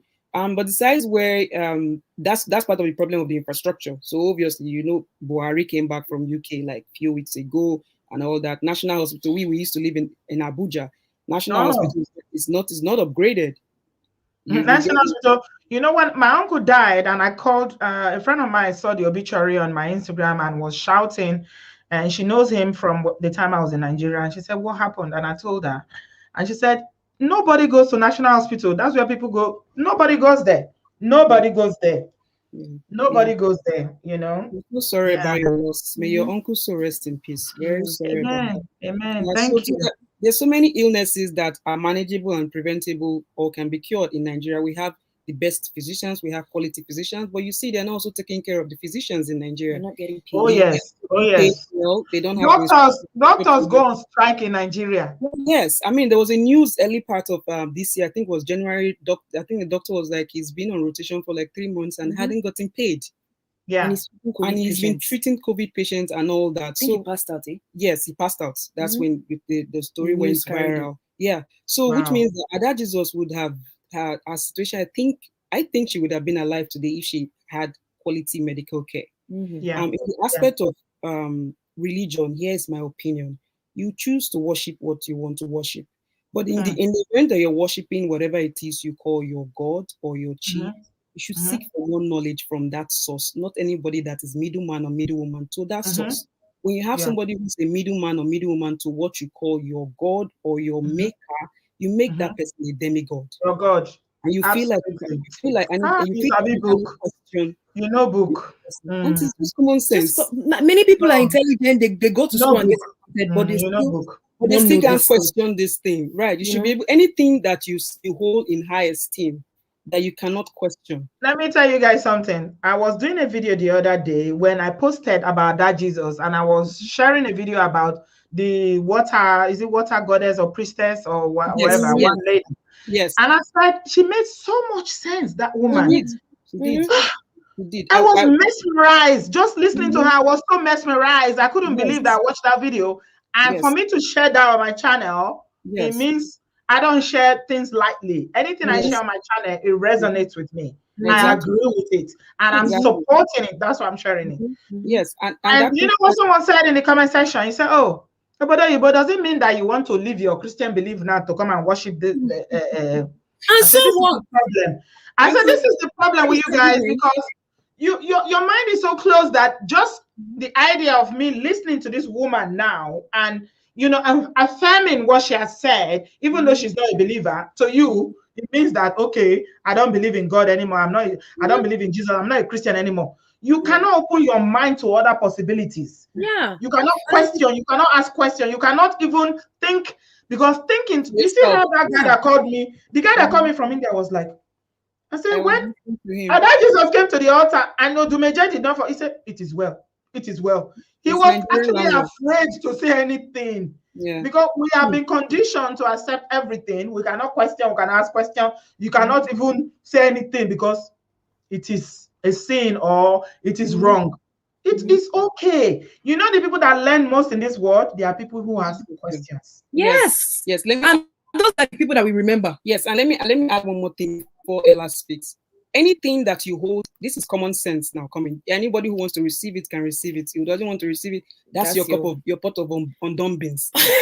Anything you hold in high esteem, whether it's your creator, your parents, your children, and you can't question it, you can't challenge it logically or objectively without any form of abuse, and then with open-mindedness, it means that you live in fear, you're not free. And you're not a full human being. You're a slave to that thing.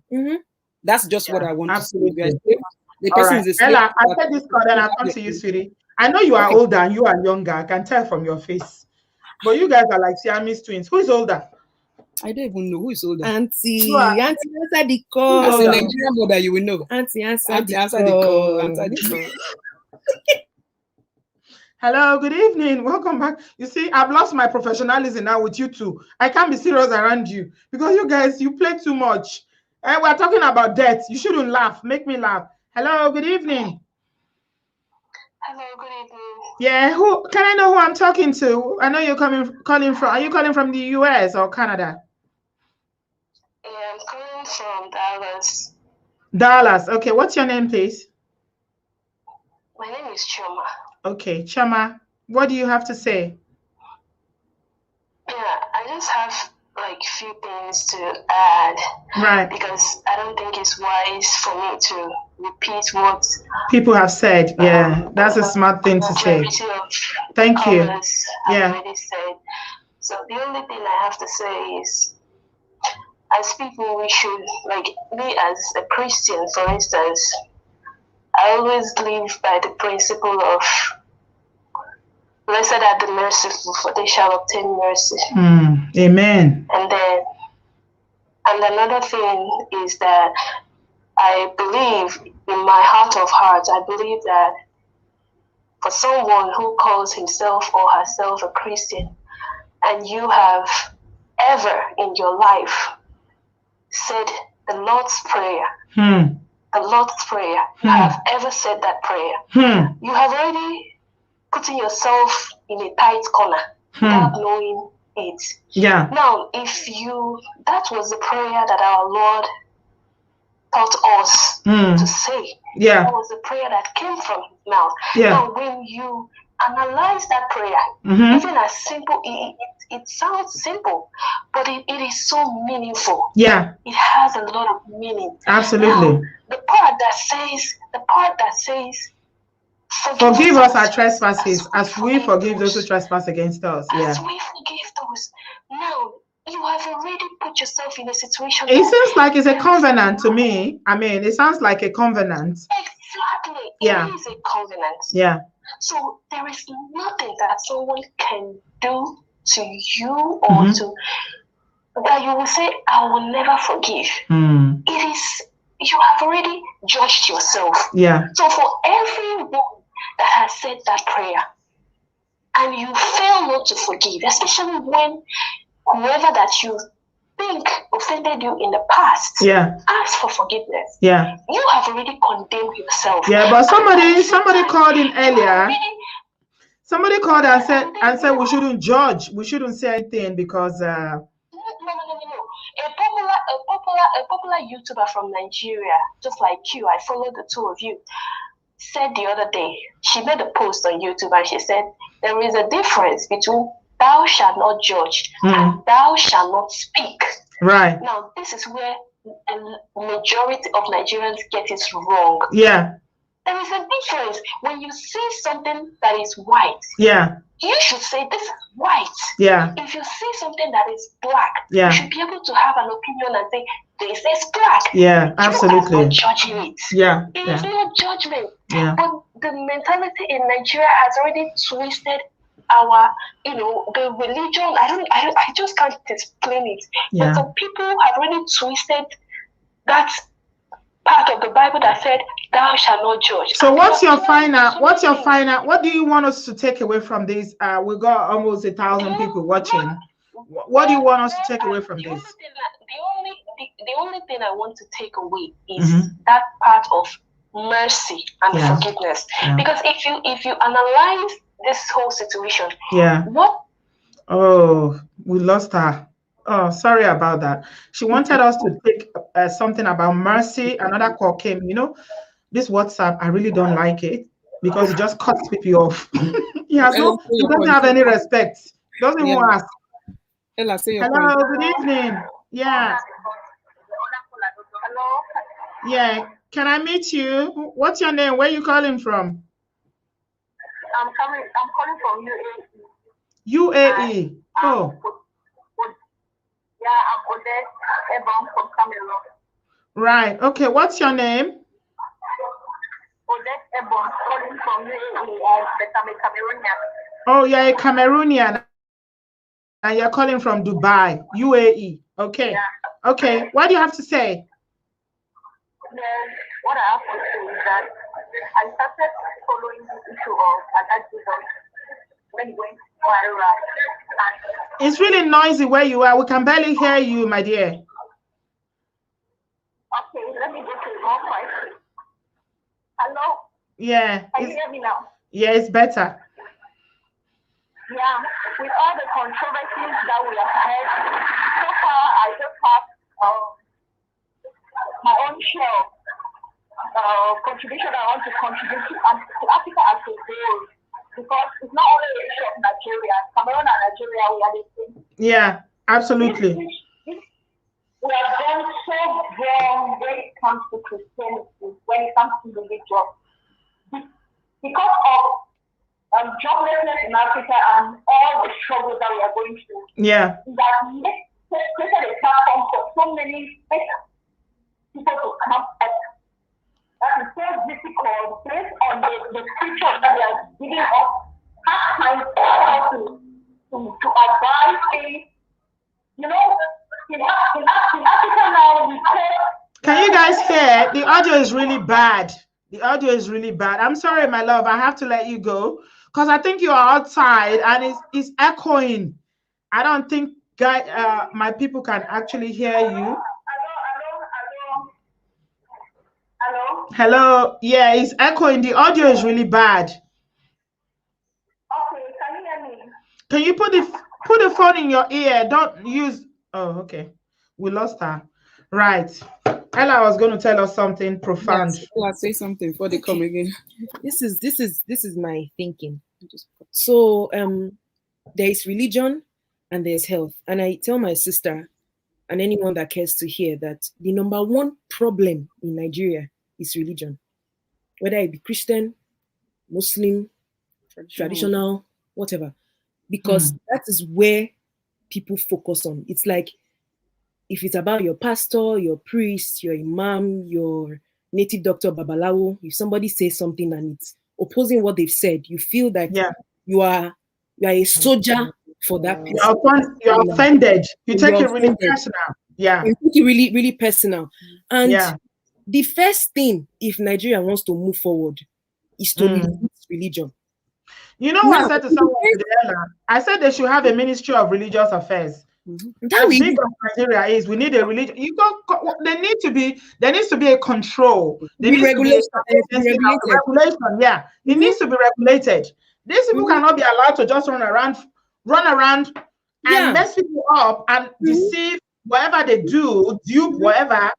There needs to be some sort of regulation. They should be paying taxes as well, by the way. Yes. They should be paying taxes. Yes. And in this case of Ada Jesus, God rest her soul, I never even knew about her until I started learning about this news on YouTube and on some Nigerian blogs.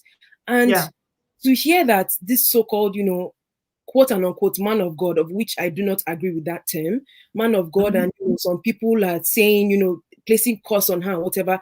This is a case of a disease, heart disease. Kidney disease. It's like Yo-Yo was saying, if you have an issue that is health related, you go and see the doctor. If it's mental, you go for counseling. If your stuff is, spiritual, you need guidance and religious, then you go and meet a priest or whatever. You do not carry a sick There's no difference in Nigeria. All problems are person to the church. All problems are religious problems. Why do people even why do people even believe that another human being born of a woman can curse you? Part of the things our mother told us growing up was no person born of a woman can ever curse you.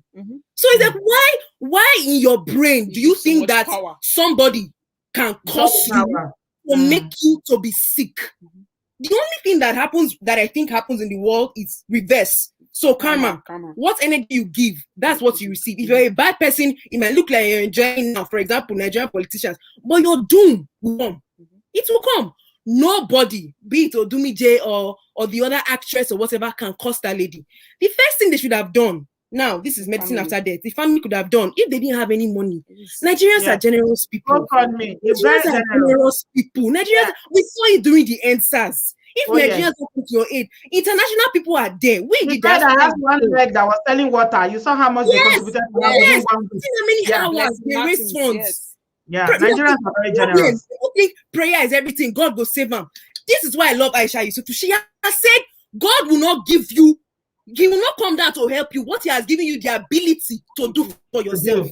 Yeah. Whether you are waiting for Nigeria to move forward, but you are evil, you are collecting bribe. They go to the hospital. For example, now somebody will go to the hospital, they are sick. You will go to the hospital, you will hear that, the nurses and doctors or the staffs are having prayer meeting. What is that? Oh yeah.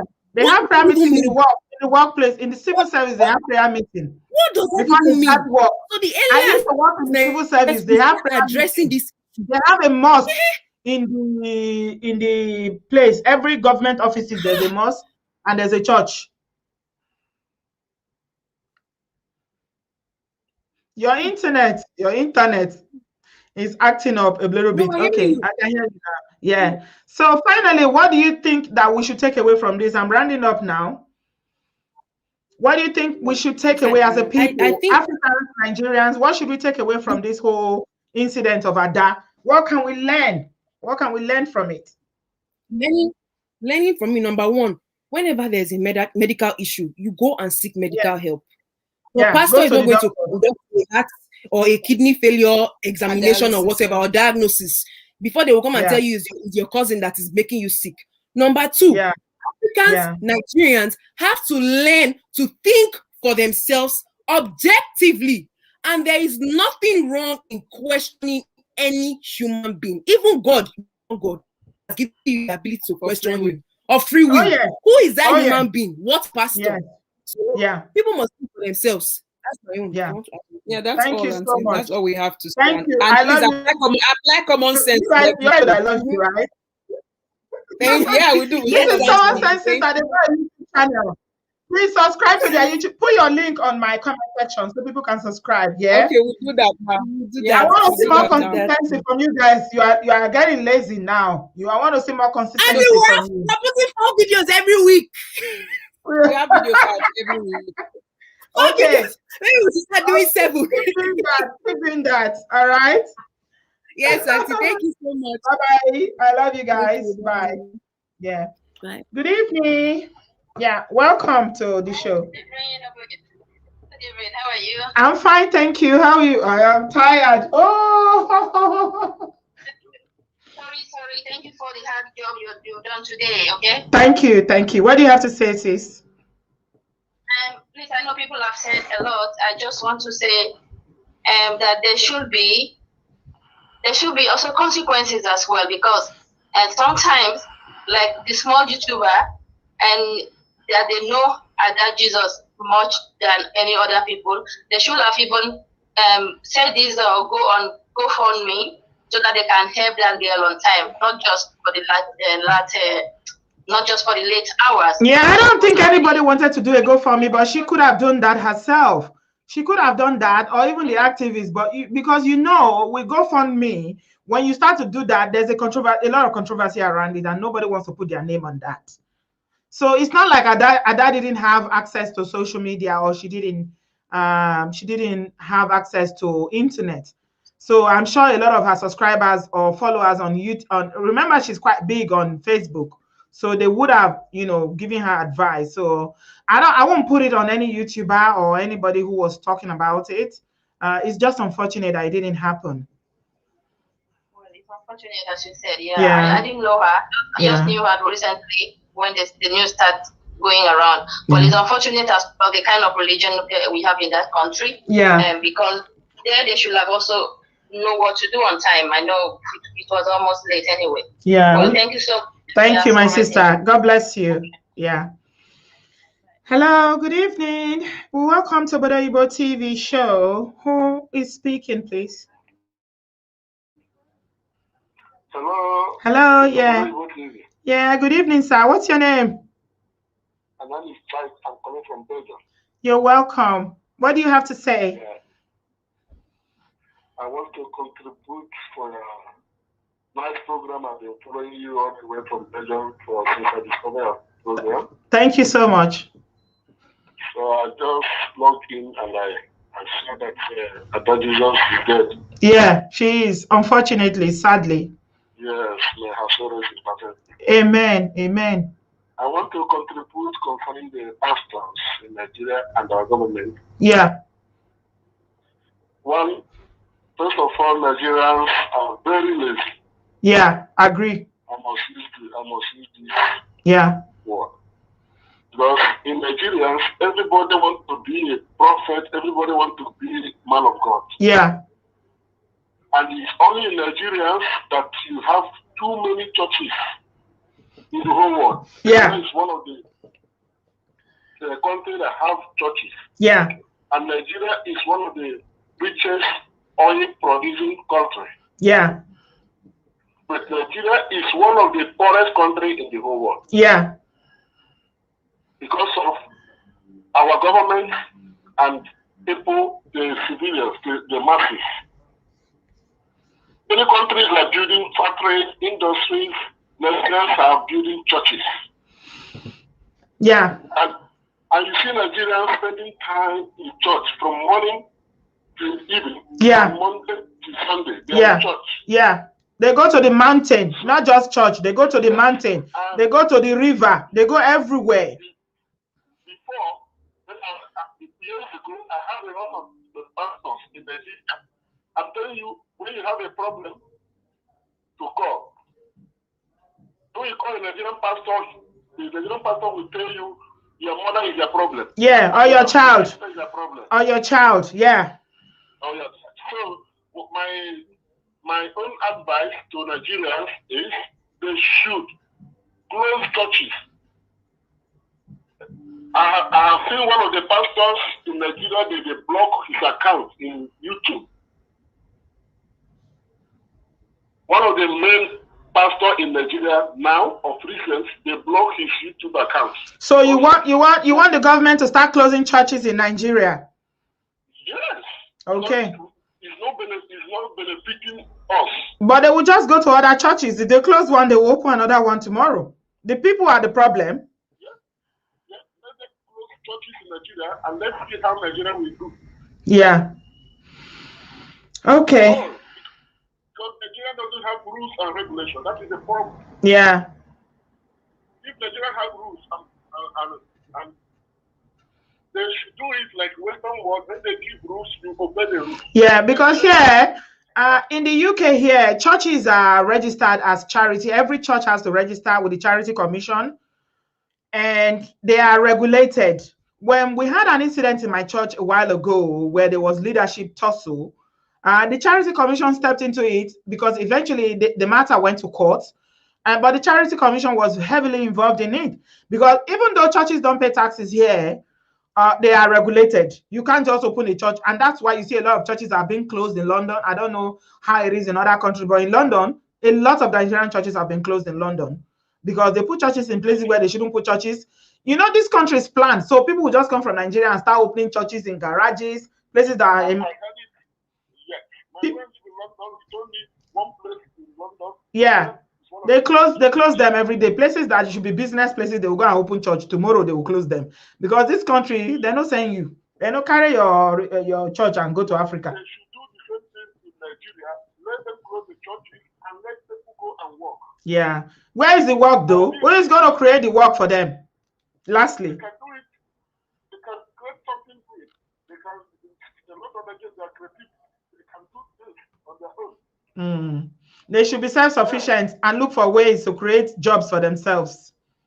And another thing in Africa is there should be open borders. You can go any part of the country in Nigeria, in Western Africa. Only in Nigeria you cannot cross the Cotonou, you cannot cross the other country. So there should also open borders for Africans that be moving and that be doing business. All right. Thank you so much for your contribution, sir.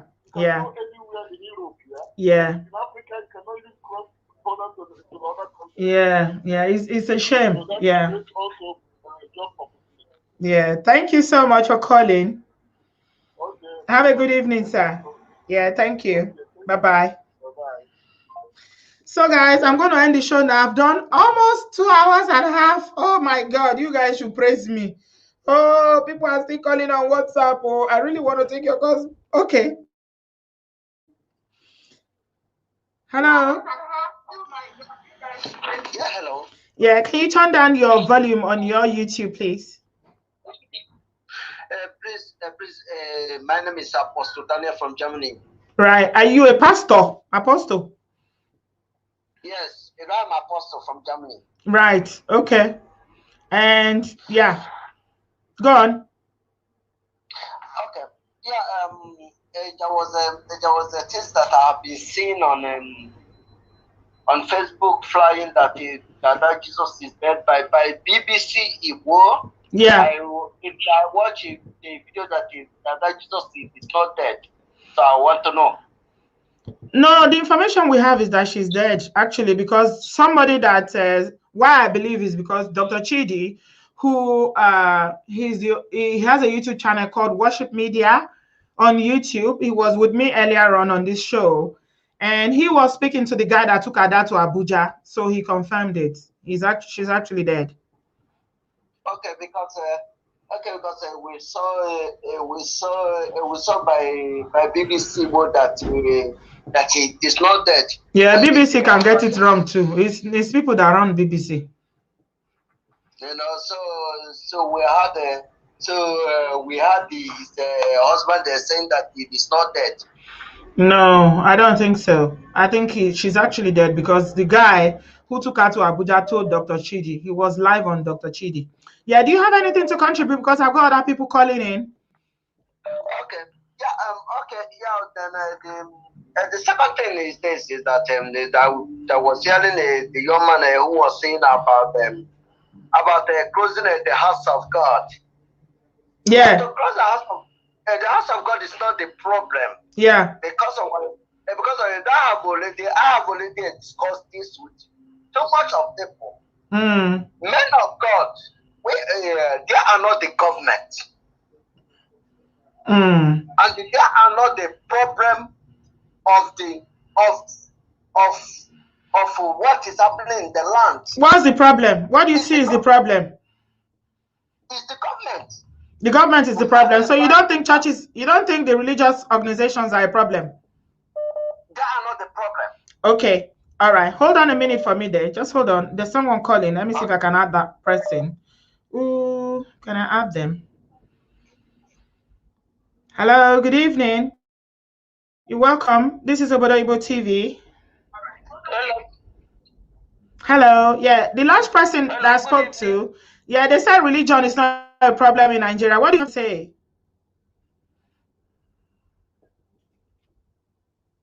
To me, religion is not a problem in Nigeria. It's the people in Nigeria. People, the people.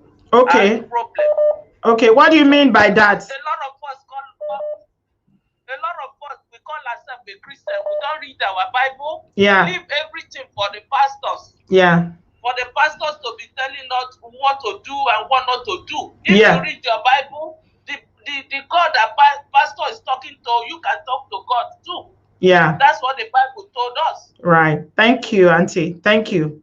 And not only that, if I died from a Delta state, because I watched when the husband said she was cheating on him. If she's from Delta state, there's no way. It's not the pastors. It's not other people. Is the juju or whatever that the Delta people. If you are married, you're not supposed to cheat with another man. So you think it's the allegation of the cheating that killed her?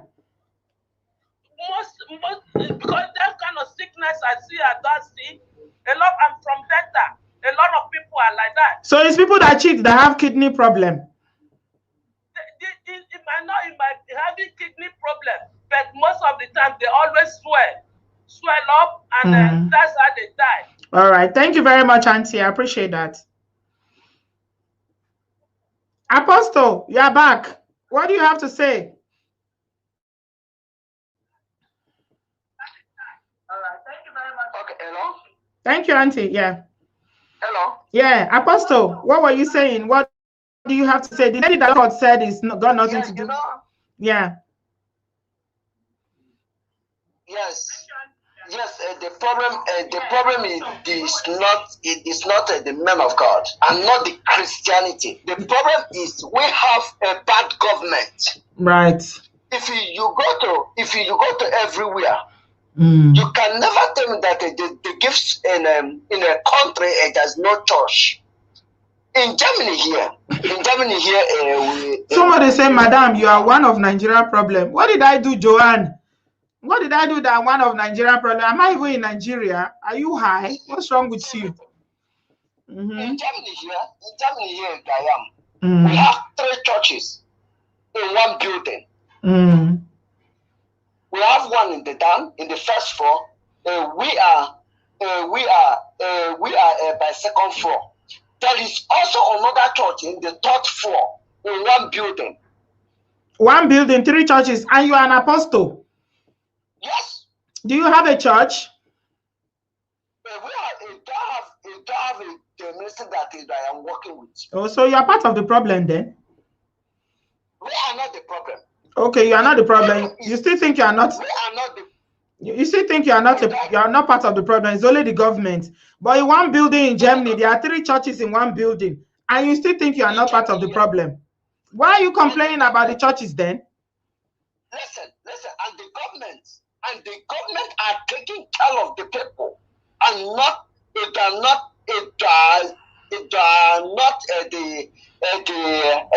pastors. The government are taking care of the people. The government a big road, very nice. The government make everything will be working. Why do you need 3 churches in one building, Apostle? Why do you need 3 churches in one building? Because of every ministry have have their own. What do they have that is their own? Is it not the teaching of the Bible? What is their own that is different? What is their own that is different, Apostle? If it's not for greed, what is different from one church to the other? Listen, okay, let me answer you, okay? No, we don't have time to go into it now, Apostle. I'm afraid we have to take another call. I've got another call coming in. I'm not going to agree with you. You said you contradicted yourself, Apostle. You called me and you told me. How many doctors is there in Europe? So doctors. Different doctors, a doctor for eyes, a doctor for nose, a doctor for ear, and doctor for health. So churches are like different doctors now. You are comparing it to doctors. And the doctors are working together. So Christianity is like that. They need different churches because they have doctor for eye, doctor for leg. No, I'm just asking you now. All the doctors are there one. I have to respectfully disagree with you, Apostle. No, because that is the truth. Okay, you have your own ministry, and you said that churches is not a problem, but churches is a very big problem too. No, the government is not the problem alone. It's the government. Okay. All right, I'm going to take another call now. Thank you so much, Apostle. Bye. Yeah, thank you so much. Apostle said there, somebody has been trying to call me. Apostle said that the government blames the government completely.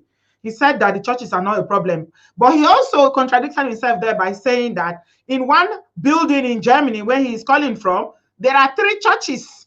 And I asked him a simple question: why do you need 3 churches in one building? And then he was relating it to why you have doctors for leg, doctor for eye. We don't want to go into a religious debate here. A very wise uncle earlier on advised me not to get distracted. I don't want to go into the religious debate. We're talking about that Jesus and the issues that led to why she died, and what we think is the problem when it comes to the infrastructures and social political issues in Nigeria. So we're not going to start arguing about whether you need 3 churches.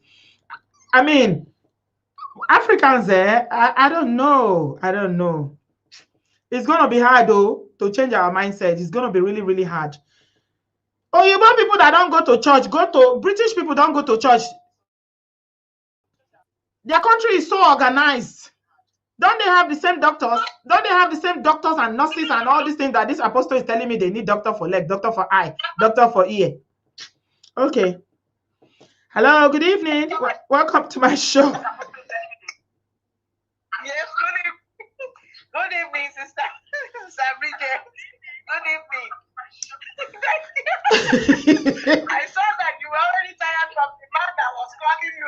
He was wearing me out, honestly. You know me, I don't know how to pretend. That's my problem. I don't know how to pretend. As you see me, that's how I am. I could see your face saying that. What are you talking? Please, you're not talking about. I don't want to roll my eye on live video because I will just start rolling my eyes. That's how I am. I don't know how to pretend. I could see you saying, please don't this for let the people call me. Telling me that there are three churches in one building, and he's proud of it because they have different ministry. And he's saying that it's like doctors. What stupid ministry do they have that is not about preaching the gospel? Why do they have to be in the church? Why can't they go out there and go and convert? Why can't they go and convert all those Nazi people in Germany to give their life to Christ? But they stay in the church and they are collecting the small money that you have in offering and tithes. Oh my God.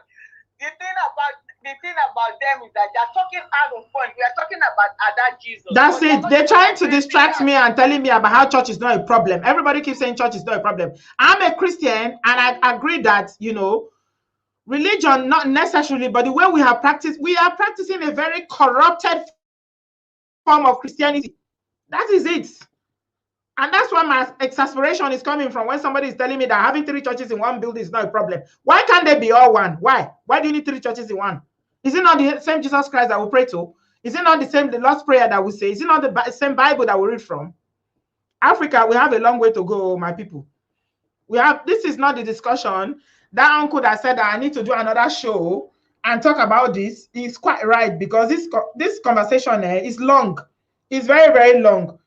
And I'm going to bring other people. I'm going to bring other people this weekend, and we are going to sit down and talk about this. I'm inviting other people who are more matured and more knowledgeable than me, because me, I just can't deal. Yeah, you got cut off there. Yes, Auntie B, the thing about these people is that they are so full of themselves. All they are looking for is that donation and that's it. That's it. And that is why they continue to open churches. That is it. That is just it. Yeah. You know, and they don't want to if you talk about don't talk about the anointing man. Touch not my anointed. Touch not my anointed. Okay, he is saying he's an apostle, but he doesn't have a church. That means he's one of those ones that fights for the donation they give in the church. No, no. According to what he's saying, he has a ministry, and I think if he's got the resources, he will start a church too. They all want to start a church. Trust me. I will tell you one story. I went to one church. Let me know by this thing. I went to one church. When I went to that church, before I know what was happening, the guy was fighting with his pastor. Why was he? Reduce your TV. Are you watching me on TV? Reduce it so we can hear you. So you tell our story. Tell that story sharp. I went to one church. Getting to that church, what happened was that everything was good. All of a sudden, the assistant pastor and the main pastor started fighting. And why were they fighting? Because of donations in church. You didn't give this money. Why did you collect this one? So all they were doing is fighting, collecting the money. And how much did they pay? How much they haven't paid? It's all about money for them. And we are so stupid, gullible that we still continue to go to church. Why must you go to church when the pastor is always collecting money? No, it's okay to go to church. I don't have any problem with going to church. I go to church. You know, you can go to church and do what you want to do for the church, but not when they continue taxing you and you are seeing that what they are doing is not right. Or like the guy that called from India with his wife, he couldn't even say anything. No, he was so scared. He was so scared. You asked him, what do you think? Because our dad Jesus run her mouth, and are you happy that she did? No. I cannot judge. We cannot judge. Yeah. It is well. Yeah. So why did you call all the way from India just to say it is well? Yeah, he was scared. Shut. Yeah, he couldn't say a word. You can tell that he was really scared. That is the problem. We are talking about a lady that was being outspoken. Yes, something happened out of ignorance. She didn't realize on time that it was kidney problem, thinking that she has been caused and all the rest. You know, like the other two YouTubers that you got, saying that nobody can cause you. If you are sick, go to see doctor. If you have mental problem, go and see a psychologist or something. Yeah. And do something. But we Africans, yeah. I'm not going to just exclude Nigeria. All of us, we have headache. Yeah. Oh, pastor, yeah. I have headache. Can you pray for me? Yeah. Please, oh, yeah. You're having a fatality problem. Oh, Jesus, can you pray for me? Everything is God. Yes, God answers. But you have to help yourself medically also. Yeah. We live in a the God not give doctors the knowledge. Isn't it God that gave doctors the knowledge to do surgery, to do heart transplant, kidney transplant, and all the things that they do? And I actually feel offended that last caller was trying to compare doctors to pastors. Because pastors in Nigeria these days have zero training. All they need to do is to carry Bible and memorize it and be quoting it and confusing people. Doctors actually have to train for 10 years and above before they can perform any surgery. How dare you compare doctors to your pastors? Once you are qualified as a medical doctor, every year you still need to go back and do a specialized. And they are supervised as well. They have a regulatory body. Who is regulating pastors? Why are you comparing? Nobody. My sister. He was even talking at a point. We are not talking about churches. We are talking about Ada Jesus. How she died. No, we cannot do like that. The problem is not the pastors. It's Nigeria. He said it's Nigeria. He said it's the politician. He was saying that it's the politician that is the problem. The pastors have no problem. How can you be talking out of point when you know that what we are saying is the truth, and you are continuing, and then he's trying to make you comment so that he will say, you didn't say something. Why? And I can see some nasty comment also. Why you are one of the problems? How can you be one of the problems when you are only enlightening us about what is happening in our society? I only want to talk about Ada Jesus. Honestly, I don't want to talk about pastors because it's above my pay grade talking about those pastors. I tell you, it is above my pay grade, and I don't want to even get into it. I don't. Those of you who are my regular subscribers that know me on this channel know that's not my content. The only reason why I started talking about Ada in the first place was because I saw that video when she was dumped at the floor of that church. She was dumped like a rag on the floor. I saw it and I just recalled from inside and was like, oh my God, is this a human being? Nigerians, those people in that church have no compassion. They have no, somebody talked about humanity. One of my callers here talked about Nigerians not having any humanity.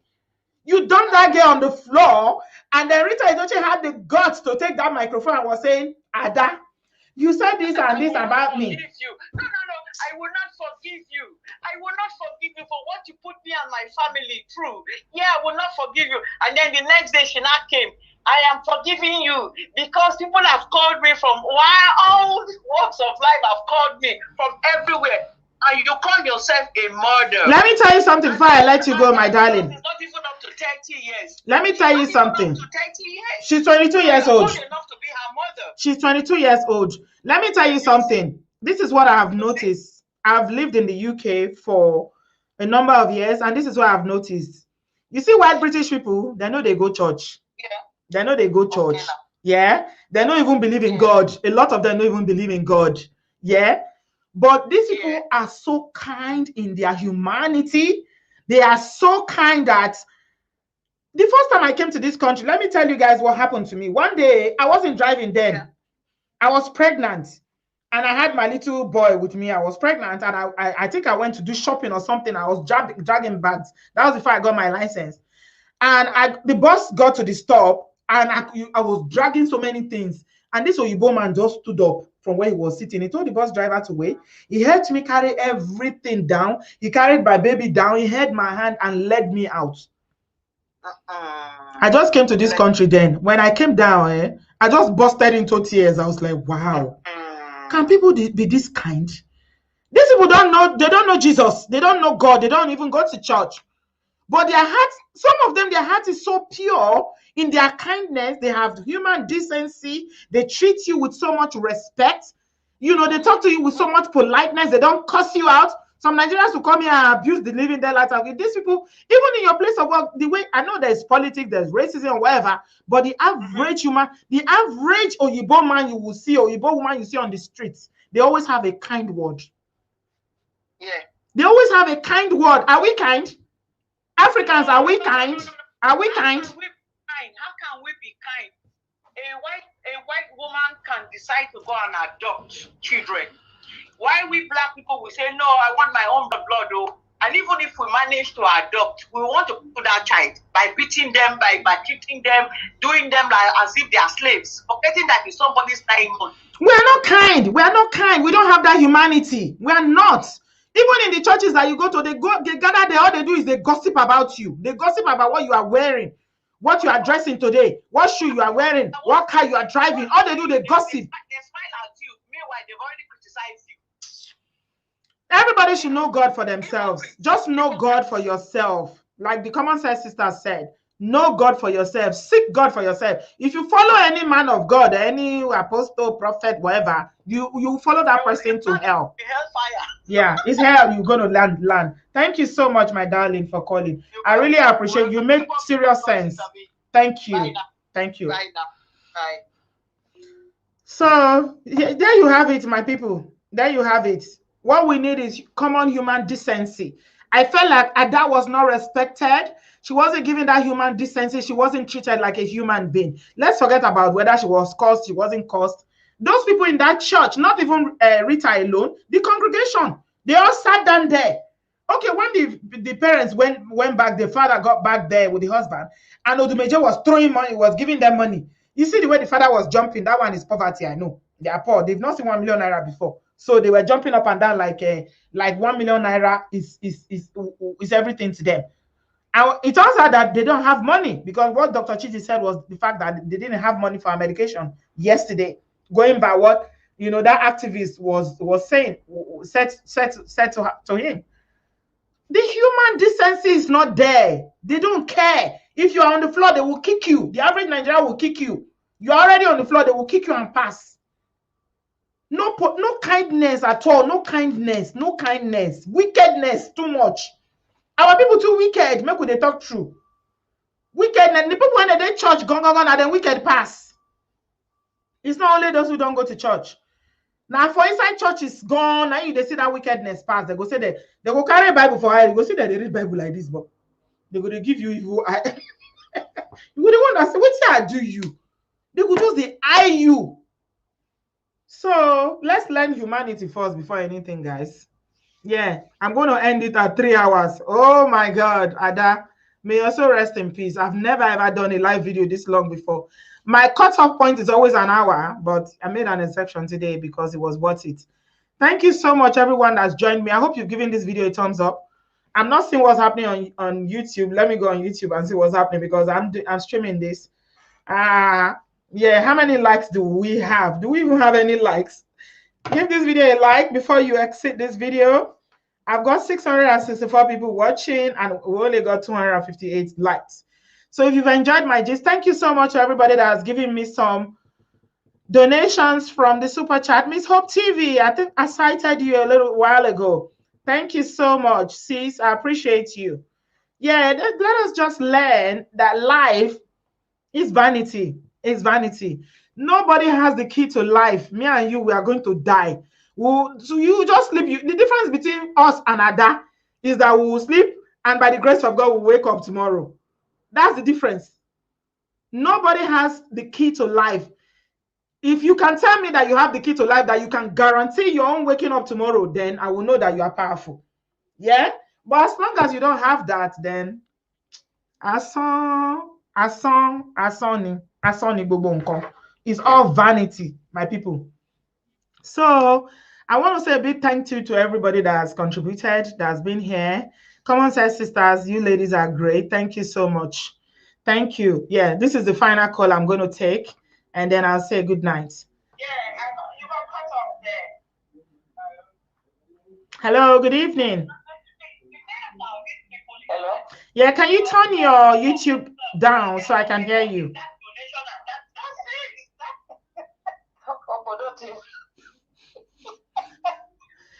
We don't see wahala. Not be smart, no. You know, since I dey sweat, I don't sweat tire. Not be smart, no. I know they call for all this kind of thing. I know they call. Okay. I dey hear you. Hello? You see that there? I know they hear again. No, you say you know they call. Call me for WhatsApp. I think WhatsApp is good. That's the last call I'll take before we end it. Yeah, not be smart, no. Our people, I beg. I they always talk make we do good. Make we they do good. Just do good. That's it. The goodness of your heart self is more than any religion that you practice. Your kindness. Yeah, okay. Yeah, your kindness. Hello, good evening. Hello, good evening, ma'am. Yeah, you're welcome to the show. Oh, you're on the show? Yeah, I am. Do you want to call me back? If it's private, you have to call me back. I'll call you back. It's private. All right, call me back, please. Yeah. All right, I just missed that call from the other person. Okay. Let me call her back. It's a UK number. I can call her back.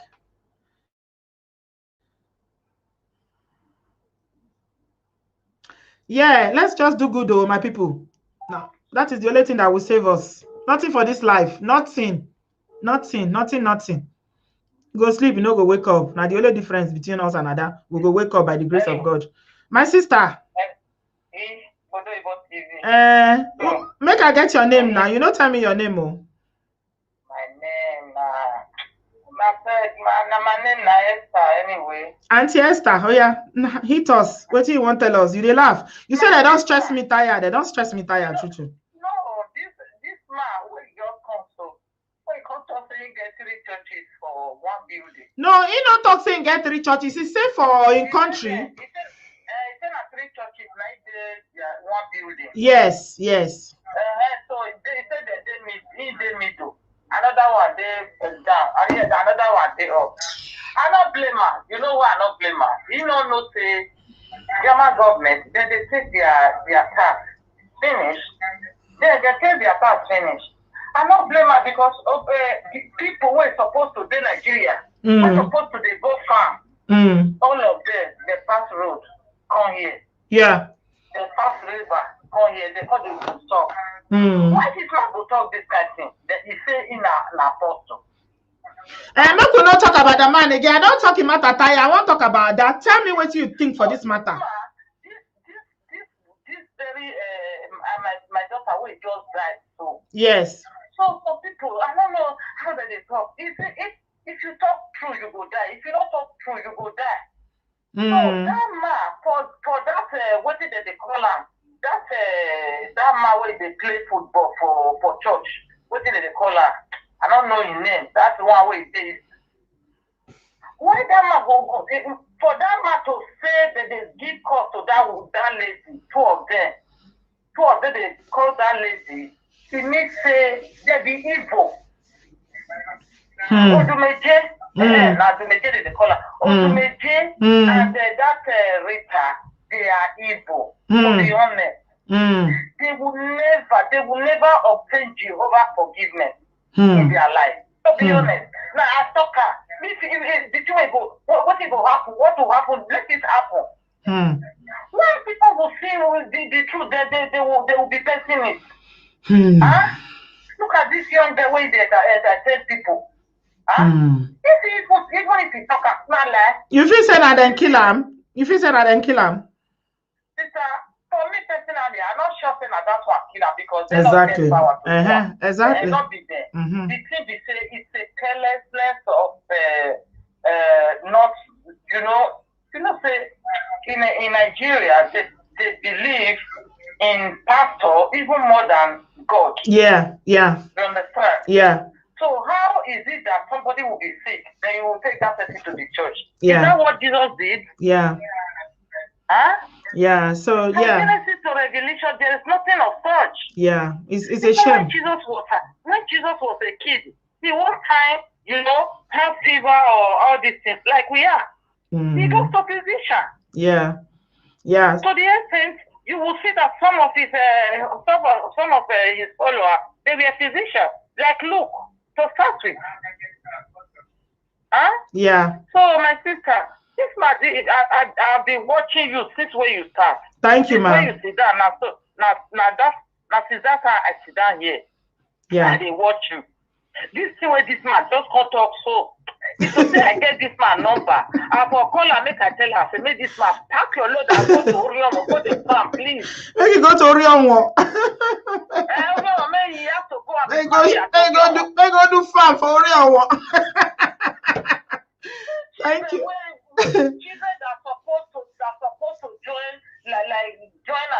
my children to bury me and all these things and everything. And then I will live life for them. I said bye bye my daughter. See us that go do me. I don't see the thing with that guy didn't do anything wrong.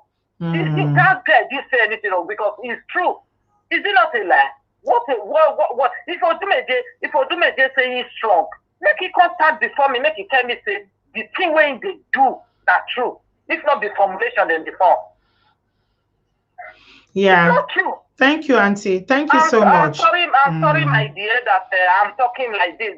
It's okay. It's okay. I'm a real Christian. You are pained. I know. I understand the pain. Yeah. From Genesis to Revelation. All these things they are doing, so it's not in the Bible. Yeah. We all are in pain. You are bringing that the one block. You are having churches when everybody are crying for this our big Lord. Yeah. Okay. Sorry, my dear. No, it's okay, Auntie. Thank you so much for calling. I'm not hating on you. No, no, no, no. I understand. It's fine. Yeah, thank you. Thank you, Auntie. You guys are spoiling the country. You are saying government. Thank you, Auntie. Have a good evening. Yeah. Okay. All right. Bye-bye, Auntie. Thank you. No, no, no problem. It's okay. It's fine. Thank you. So guys, that's it for today. Thank you so much, everyone that joined me and those who contributed on my super chat. I am super, super grateful. I love you guys so much. I appreciate everyone, both past who was here and gone, those who called in, those who texted. And we are going to be doing this very regularly now. Yeah. Not 3 hours, obviously, but, you know, an hour and a half max. Yeah. But thank you so much. May Ada's soul rest in peace. And we all learn. If you are sick, please go to the hospital, and may God help our continent and help us to take the right decisions and to do the right thing. Most importantly, let us change our mindset, because you know what? This life, we're only here for a very short while. This is not our home or Jalaye or Runile. May God help us. We're only here temporarily. Thank you very much. May God help us to make the right decisions and to do what is right for ourselves and for our loved ones. I love you guys from the bottom of my heart. Give this video a thumbs up, and I shall speak to you in my next video. I love you. Bye-bye.